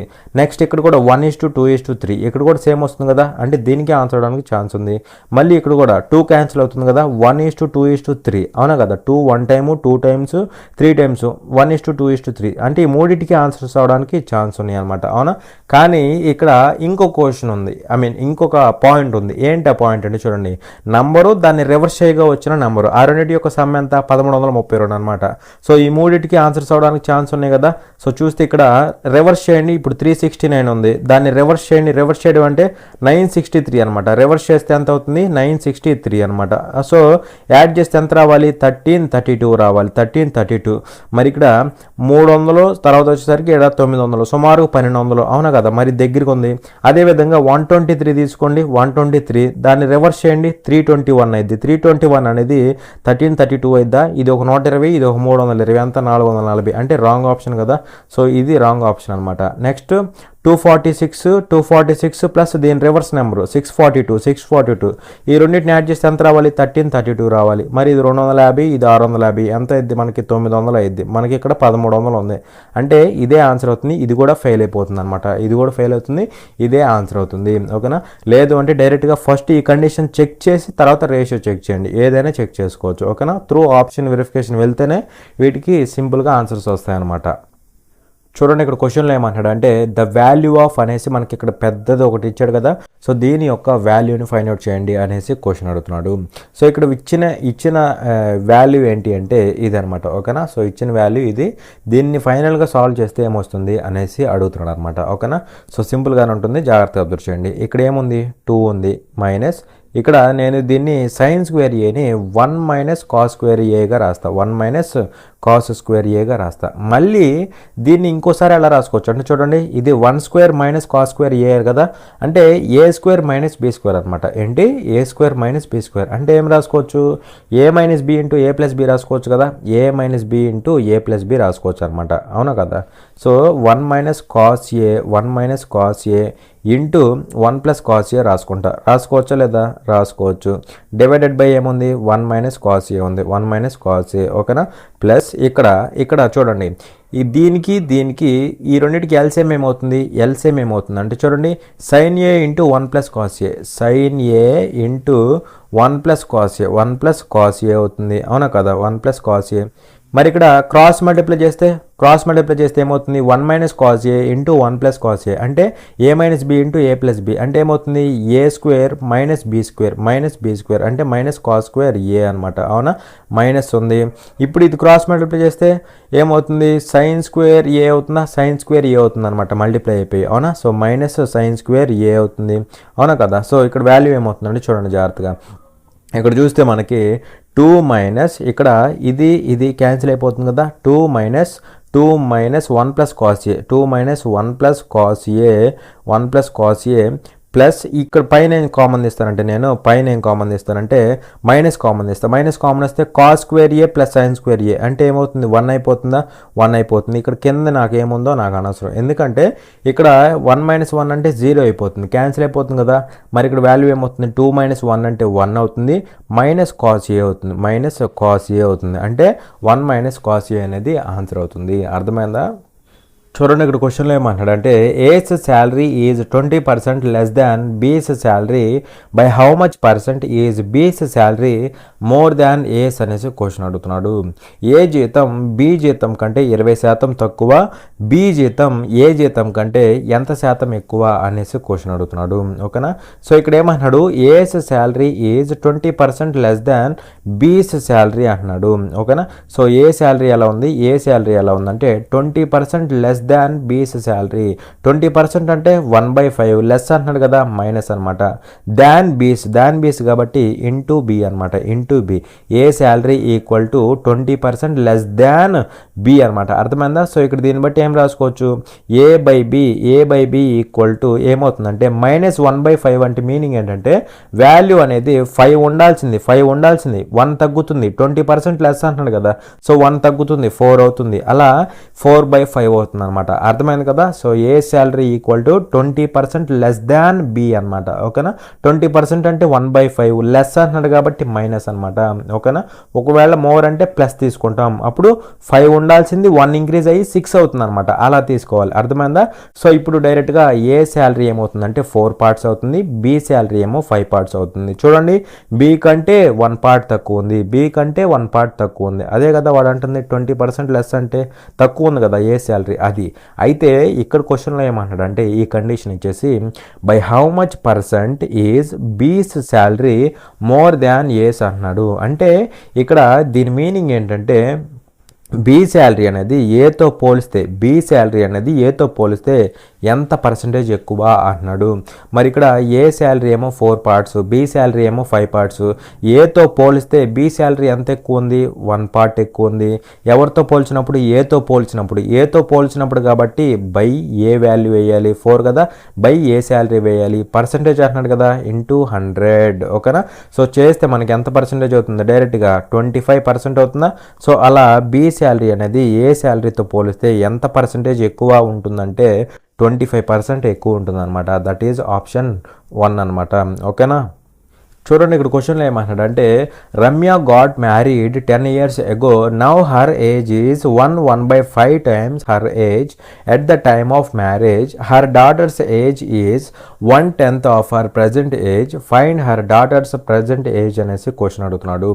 రమ్య 10 సంవత్సరాల క్రితం వివాహం చేసుకుంది. ఇప్పుడు ఆమె వయసు వివాహ సమయంలో ఆమె వయసు కంటే 1/5 రెట్లు ఎక్కువ. ఆమె కుమార్తె వయసు ఆమె ప్రస్తుత వయసులో 10వ వంతు. ఆమె కుమార్తె ప్రస్తుత వయసును కనుగొనండి అనేసి క్వశ్చన్ అడుగుతున్నాడు. ఓకేనా? సో ఇక్కడ ఏమంటున్నాడు అంటే చూడండి, Ramya got married 10 years ago అంటే 10 సంవత్సరాల క్రితం రమ్యకి మ్యారేజ్ అయింది. ఓకే, 10 సంవత్సరాల క్రితం రమ్యకి మ్యారేజ్ అయింది. అలాగే ఇక్కడ ఏమంటున్నాడు అంటే చూడండి, now her age is 1/5 times her age at the time of marriage. అంటే ఈమె ప్రజెంట్ ఏజ్ ఎలా ఉందంటే మ్యారేజ్ అయినప్పుడు ఏదైతే ఏజ్ ఉంటుందో ఆ ఏజ్కి 1/5 times ఉందన్నమాట. ప్రజెంట్ ఈమె యొక్క ఏజ్ ఎలా ఉంది, మ్యారేజ్ అయినప్పుడు ఏదైతే ఏజ్ ఉంటుందో ఆ ఏజ్కి 1/5 times అయితే ఉందన్నమాట. సపోజ్ ఇక్కడ ఈమె యొక్క ప్రజెంట్ ఏజ్ అనేది రమ్య కదా 6 అనుకుందాం. ప్రజెంట్ ఏజ్ అనేది ఈమెది 6 అనుకుందాం. మరి మ్యారేజ్ అయినప్పుడు ఈమె ఏజ్ ఎంత అవుతుందంటే మ్యారేజ్ ఎప్పుడైంది, 10 సంవత్సరాల క్రితం అయింది. మరి 10 సంవత్సరాల క్రితం అంటే 10 years మైనస్ చేయాలి కదా, 10 years మైనస్ చేయాలి. దేంట్లోంచి, ప్రజెంట్ ఏజ్లోంచి 10 years మైనస్ చేయాలి. అంటే మ్యారేజ్ టైంలో ఆమె యొక్క ఏజ్ ఎంత అవుతుంది, R-10 అవుతుంది. ఓకేనా? R-10 అవుతుంది. అయితే ఇక్కడ క్వశ్చన్లో ఏమన్నాడు, హర్ ఏజ్ అంటే నౌ హర్ ఏజ్ అంటే ప్రజెంట్ ఏజ్ ఎలా ఉంది, అంటే 1/5 times her age at the time of marriage. So marriage టైంలో ఏజ్ ఇదే కదా, ఇదే అనమాట. దీనికి 1/5 times ఉందన్నమాట. 1/5 times ఉందన్నమాట. అర్థమైందా? సో ఇది కండిషను. అండ్ అలాగే ఇంకో కండిషన్ ఏమంటున్నాడు అంటే చూడండి, her daughters age is 1/10 of her present age అంటున్నాడు. అంటే డాటర్ ఏజ్ ఎలా ఉందంటే ప్రజెంట్ ఈమె ఏజ్ అంటే రమ్య ఏజ్లో, ప్రజెంట్ రమ్య ఏజ్లో 1/10 ఉందన్నమాట. ఓకేనా? 1/10 అంటే 1/10 ఉందన్నమాట. ఎవరిది, డాటర్ది. అలా డాటర్ ఈక్వల్ టు రమ్యలో 1/10 అనమాట. ఓకేనా? అయితే మనల్ని ఏమడుగుతున్నాడు, find her daughter's present age. So daughter's present age అంటే ఇదే కదా. సో డి వాల్యూ మనం ఇప్పుడు ఫైండ్ అవుట్ చేయాలి. అవునా? మరి ఇక్కడ చూస్తే ఏమవుతుందంటే ఆర్ ఈక్వల్ టు ఏమవుతుంది, ఆర్ ఈక్వల్ టు ఇక్కడ నుంచి 5 × 1 5 + 1 6/5 అవుతుందా, 6/5 అవుతుంది. ఇంటూ R-10 అవుతుందా, R-10 అవుతుంది అనమాట. సో క్రాస్ మల్టిప్లై చేస్తే 5R ఈక్వల్ టు 6R - 60 అవుతుందా, 6R - 60. ఇది తీసుకురా, ఈ -60 అటు పట్టుకెళ్ళు. 6R - 5R అంటే R అవుతుంది. -60 అటు వెళ్తే 60 అవుతుంది. అలా రమ్య యొక్క ప్రజెంటేజ్ కదా, R అంటే ప్రజెంటేజ్. సో రమ్య యొక్క పర్సెంటేజ్ ఎంత అంటే 60. అప్పుడు డాటర్ ఏజ్ ఎంత అవుతుంది, డాటర్ ఏజ్ ఎంత అవుతుంది అంటే రమ్యలో 1/10 రమ్య అంటే 60 కదా, ఇంటూ 1/10 చేయాలి. డైరెక్ట్గా ఎంత అవుతుందంటే 6 ఇయర్స్ అవుతుంది అనమాట. అలా డాటర్ ఏజ్ ఎంత అంటే 6 ఇయర్స్. ఓకేనా, సో 6 ఇయర్స్ అనేది ఆన్సర్ అవుతుంది. ఒకవేళ రమ్య పర్సెంటేజ్ అడిగితే 60 అని చెప్తాం. లేదు మ్యారేజ్ టైంలో ఆమె ఏజ్ ఎంత అంటే 60 - 10 50 అనేసి చెప్తాం అనమాట. అలా ఏది అడిగితే అది మనం అయితే చెప్తామన్నమాట. ప్రజెంట్ మనల్ని అడిగింది డాటర్ ఏజ్ కదా, సో డాటర్ ఏజ్ ఎంత అంటే 6 ఇయర్స్ అనమాట. ఓకేనా, చూడండి ఇక్కడ క్వశ్చన్లో ఏమంటున్నాడంటే Bhuvan's salary was first decreased by 16% and subsequently increased by 25%. Find the net percentage change in his salary అనేసి క్వశ్చన్ అడుగుతున్నాడు. సో ఇక్కడ తెలుగులో ఏమంటున్నాడంటే చూడండి, భువన్ జీతం మొదట 16% తగ్గించబడింది మరియు తర్వాత 25% పెరిగింది. అతని జీతంలో నికర శాతం మార్పును కనుగొనండి అనేసి క్వశ్చన్ అడుగుతున్నాడు. ఓకేనా, సో ఇక్కడ భువన్ అనే పర్సన్ యొక్క శాలరీ ఏమైంది, ఫస్ట్ డిక్రీజ్డ్ బై 16%, అంటే ఇక్కడ 16% డిక్రీజ్ అయింది అనమాట. కాబట్టి -16%. And subsequently increased by 25%, and subsequently increased by 25%, అంటే తర్వాత ఏమైంది, తర్వాత 25% ఇంక్రీజ్ అయింది అనమాట. ఫస్ట్ ఏమో 16% డిక్రీజ్ అయింది, తర్వాత ఏమో 25% ఇంక్రీజ్ అయింది. అలా కనుక జరిగితే నెట్ పర్సంటేజ్ చేంజ్ ఎంత అంటే ఓవరాల్గా ఎంత పర్సంటేజ్ చేంజ్ వచ్చింది, అంటే ఎంత పర్సంటేజ్ ఇంక్రీజ్ అయింది లేదా ఎంత పర్సంటేజ్ డిక్రీజ్ అయింది అనేసి క్వశ్చన్ అడుగుతున్నాడు. ఓకేనా, సో సింపుల్ క్వశ్చన్ చూడండి. సింపుల్గా ఇక్కడ ఫస్ట్ ఏమైంది 16% డిక్రీజ్ అయింది, తర్వాత ఏమైంది దాని మీద మళ్ళీ 25% ఇంక్రీజ్ అయింది. ఓవరాల్గా ఎంత చేంజ్ అయింది అని అడుగుతున్నాడు కాబట్టి సింపుల్గా ఈ రెండింటికి ఎఫెక్టివ్ పర్సంటేజ్ కనుక్కుంటే సరిపోతుంది. మరి ఇక్కడ ఎఫెక్టివ్ పర్సంటేజ్ అంటే మనందరికీ తెలుసు A+B+AB/100. ఏ అంటే -16, B అంటే +25. సైన్లు కూడా వెరీ ఇంపార్టెంట్. మీరు ఎలా పడితే అలా తీసుకుంటే కుదరదు అనమాట. ఓకేనా, సో A+B+AB/100 కదా, సో A+B అంటే రెండింటిని యాడ్ చేయండి. యాడ్ చేస్తే ఎంత అవుతుంది, -16 + 25. యాడ్ చేస్తే ఎంత అవుతుంది, +9 అవుతుందా, +9 అవుతుంది. మల్టిప్లై చేస్తే -16 × 25 అయిద్దా, -16 × 25 అయింది. మల్టిప్లై చేసిన దానికి బై 100 చేయాలన్నమాట. ఓకేనా, మరి ఇక్కడ చూస్తే ఏమవుతుందంటే 25 1 టైమ్, 25 ఇక్కడ 4 టైమ్స్, 4 1 టైమ్, 4 ఇక్కడ 4 టైమ్స్. 9 - 4 అంటే ఏమవుతుంది, 5 అవుతుందా, అంటే 5% అవుతుంది. 5%లో కూడా +5% అవుతుంది. ప్లస్ అంటే ఖచ్చితంగా ఏమవుతున్నట్టు, ఇంక్రీజ్ అవుతున్నట్టు. అలా 5% ఓవరాల్గా ఇంక్రీజ్ అవుతుంది, 5% ఇంక్రీజ్ అవుతుంది. అదేవిధంగా చాలామంది ఫస్ట్ ఆప్షన్ చూసి డిక్రీజ్ అని కూడా పెడుతూ ఉంటారు. అలా పెట్టకూడదు. ఓవరాల్గా సైన్ ఏమొచ్చిందో అది కూడా మనకి ఇంపార్టెంటే. సైన్ అనేది వెరీ ఇంపార్టెంట్. ప్లస్ వస్తే ఇంక్రీజ్ అయిందంటాం, నెగిటివ్ వస్తే మనం డిక్రీజ్ అయింది అనేసి చెప్తామన్నమాట. ఓకేనా, చూడండి ఇక్కడ క్వశ్చన్లో ఏమంటాడంటే if x³ - 3x + 6 = 0 then it is అనేసి క్వశ్చన్ అడుగుతున్నాడు. అంటే ఇక్కడ ఇచ్చిన ఈక్వేషన్ అనేది లీనియర్ ఈక్వేషన్ అయిద్దా, క్వాడ్రాటిక్ ఈక్వేషన్ అయిద్దా అనేసి క్వశ్చన్ అడుగుతున్నాడు అనమాట. ఏమవుతుంది అనేసి అడుగుతున్నాడు అనమాట. ఓకేనా, మరి ఇక్కడ చూస్తే ఇక్కడ ఇచ్చిన ఈక్వేషన్లో వేరియబుల్ యొక్క హైయెస్ట్ పవర్ ఎంత, వేరియబుల్ ఏంటి ఇక్కడ ఎక్సేనే కదా, మరి ఎక్స్ యొక్క హైయెస్ట్ పవర్ లేదా డిగ్రీ ఎంత అంటే హైయెస్ట్ పవర్ ఎంత అంటే 3 అనమాట. డిగ్రీ అంతా 3 అనమాట. ఎప్పుడైతే డిగ్రీ అనేది 3 అవుతుందో అప్పుడు అదేమవుతుంది, క్యూబిక్ అవుతుంది. ఏమవుతుంది, క్యూబిక్ అవుతుంది. అదేవిధంగా ఇక్కడ ఈక్వల్ టు సైన్ ఉంది కాబట్టి ఏమనాలంటే దీన్ని క్యూబిక్ ఈక్వేషన్ అనాలి. ఏమనాలి, ఈక్వల్ టు సైన్ ఉంది కాబట్టి ఈక్వేషన్ అనాలి. ఈక్వల్ టు సైన్ లేకపోతే ఎక్స్ప్రెషన్ అంటాం. బండ గుర్తుపెట్టుకోండి, ఈక్వల్ టు సైన్ ఉంటే ఈక్వేషన్ అంటాం, ఈక్వల్ టు సైన్ లేకపోతే అప్పుడు ఎక్స్ప్రెషన్ అంటాం. అది ఈక్వేషన్కి ఎక్స్ప్రెషన్కి ఉన్న డిఫరెన్స్ అనమాట. ఓకేనా, డిఫరెన్స్ అనమాట. ఓకేనా, అది గుర్తుపెట్టుకోండి.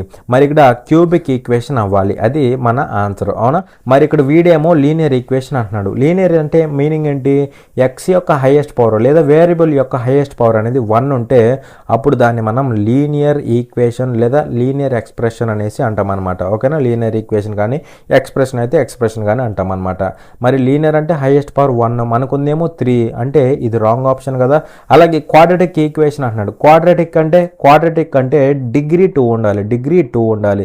అలా ఉంటేనే మనం ఏమని చెప్తాం, దాన్ని క్వాడ్రాటిక్ ఈక్వేషన్ లేదా క్వాడ్రాటిక్ ఎక్స్ప్రెషన్ అనేసి చెప్తాం అనమాట. ఓకేనా, అది మరి ఇక్కడ మనకి 3 ఉంది కదా, అంటే ఇది రాంగ్ ఆప్షన్. మళ్ళీ క్వాడ్రాటిక్ ఈక్వేషన్ క్వాడ్రాటిక్ ఎక్స్ప్రెషన్ అంటున్నాడు. క్వాడ్రాటిక్ అంటే 2, మనకుందేమో 3, అంటే ఇది రాంగ్ ఆప్షన్ అయిపోతుంది. అలా మిగిలిపోయిన 4th ఆప్షనే ఆన్సర్ అవుతుంది అనమాట. ఓకేనా. అండ్ అలాగే ఇక్కడ మీరు తెలుసుకోవాల్సింది ఏంటంటే ఈక్వల్ టు సైన్ ఉంటే అదేమవుతుందంటే ఈక్వేషన్ అవుతుంది. ఈక్వల్ టు సైన్ లేకపోతే అప్పుడు అదేమవుతుందంటే మనకి ఎక్స్ప్రెషన్ అవుతుంది. ఈక్వల్ టు సైన్ ఉంటే ఈక్వేషన్ అవుతుంది, ఈక్వేషన్ సైన్ లేకపోతే ఎక్స్ప్రెషన్ అవుతుంది అనమాట. అది మీరు గుర్తుపెట్టుకోవాల్సిన మెయిన్ థింగ్. ఓకేనా? చూడండి ఇక్కడ క్వశ్చన్లో ఏమంటున్నాడు అంటే సాల్వ్ అనేసి మనకి ఇక్కడ ఒక ఈక్వేషన్ అయితే ఇచ్చాడు కదా. సో దీన్ని సాల్వ్ చేసి ఎక్స్ వాల్యూని ఫైండ్ అవుట్ చేయమంటాడు అనమాట సింపుల్గా. ఓకేనా? చూడండి ఇక్కడ సాల్వ్ చేస్తే ఏమవుతుందంటే 3 ఇంటూ ఈ వాల్యూ అంటే ఏమవుతుంది 15x², 15x² మైనస్ 21 అవుతుంది. -5 ఇంటూ ఈ వాల్యూ అంటే -15x² మైనస్ 10x ప్లస్ 35 -16 ఇటు వస్తే +16 అవుతుందా, +16 ఈక్వల్ టు 0 అవుతుంది కదా, ఈక్వల్ టు 0 అనమాట. ఇక్కడ చూస్తే -15x² + 15x² క్యాన్సిల్ అయిపోతుంది. ఈ -10x అటు పట్టుకెళ్తే ఏమవుతుంది 10x అవుతుందా, 10x అవుతుంది. ఈజ్ ఈక్వల్ టు ఇటు సైడ్ ఏముంటుంది అంటే 35 16 ఎంత అవుతుంది 51 అవుతుందా, 51 - 21 51 - 21 అంటే ఎంత అవుతుంది 30 అవుతుందా, 30 అవుతుంది అనమాట. దీన్ని బట్టి x ఈక్వల్ టు ఏమవ్వాలి ఫైనల్గా 3 అవ్వాలి. అలా దీన్ని సాల్వ్ చేస్తే మనకి x వాల్యూ ఎంత వచ్చిందంటే 3 వచ్చిందనమాట. ఓకేనా? చూడండి ఇక్కడ క్వశ్చన్లో ఏమంటాడంటే if the breadth and height of a closed cuboid are respectively 25% and 50% of its length of 12 centimeters then find the total surface area of this cuboid అనేసి క్వశ్చన్ అడుగుతున్నాడు. దీర్ఘగణం యొక్క వెడల్పు మరియు ఎత్తు వరుసగా దాని 12 సెంటీమీటర్ల పొడవులో 25% మరియు 50% అయితే ఈ దీర్ఘగణం యొక్క మొత్తం ఉపరితల వైశాల్యాన్ని కనుగొనండి అనేసి క్వశ్చన్ అడుగుతున్నాడు. ఓకేనా?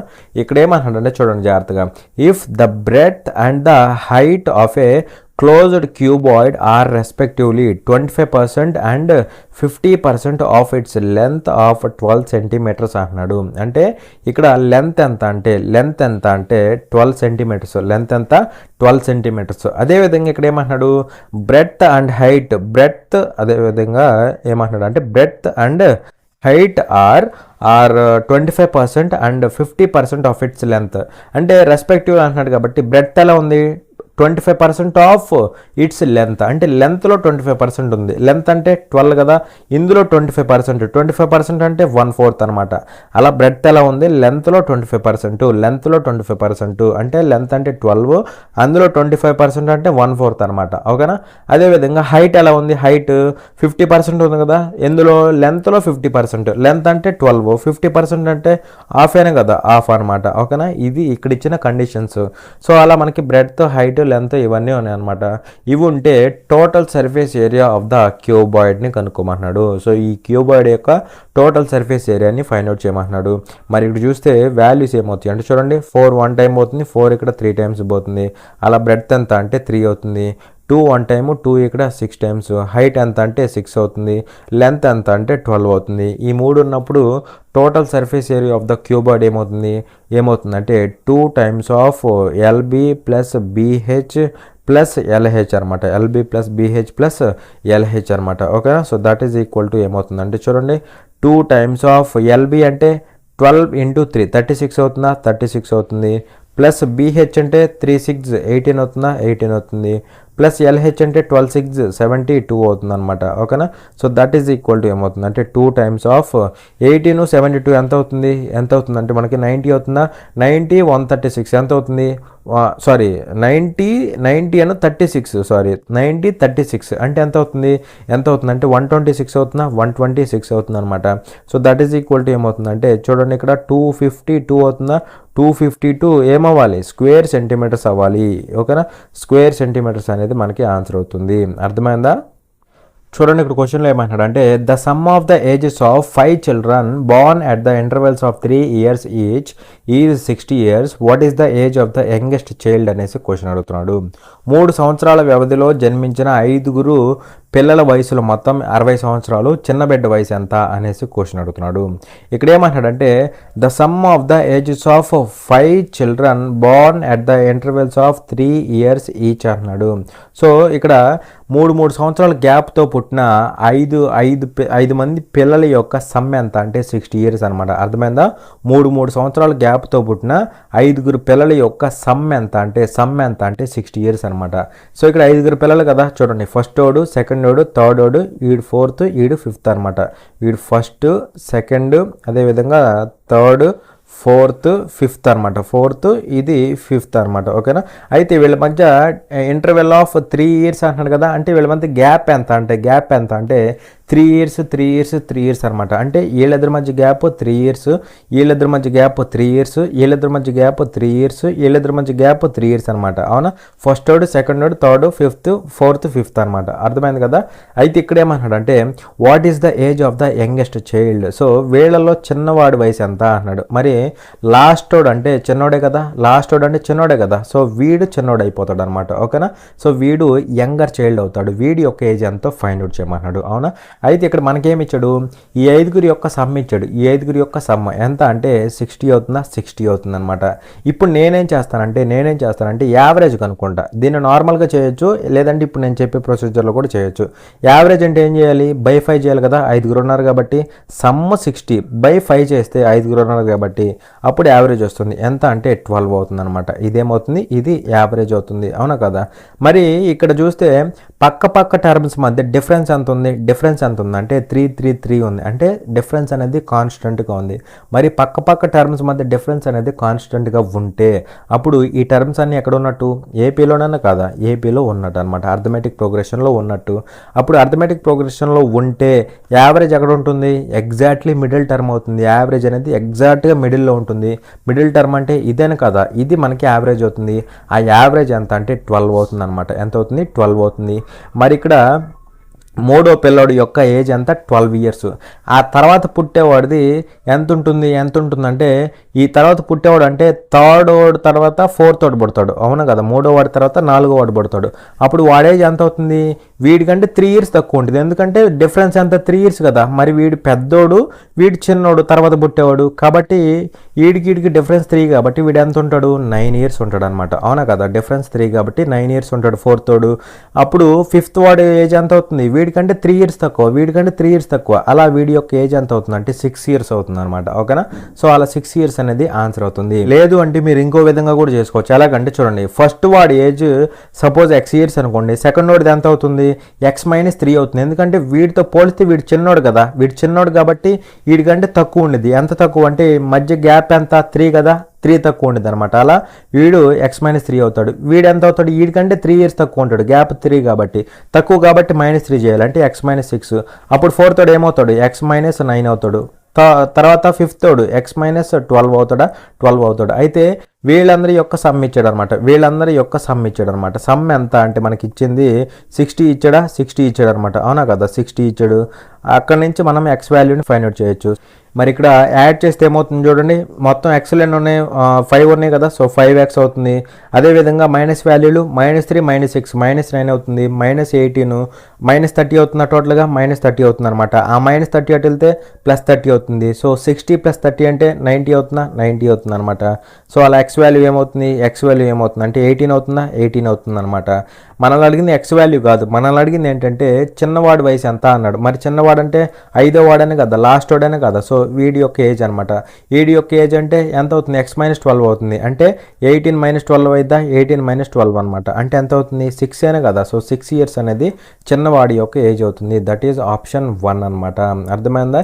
ఇక్కడ -3 ఎందుకు తీసుకున్నాం, ఫస్ట్ వాడు పుట్టిన తర్వాత సెకండ్ వాడు పుడతాడు, కాబట్టి వీళ్ళిద్దరి మధ్య ఏజ్ డిఫరెన్స్ 3 కాబట్టి -3 చేసామన్నమాట. వీడిది తక్కువ ఉంటుంది, వీడిది ఎక్కువ ఉంటుంది కదా, అందుకనమాట. అర్థమైంది కదా.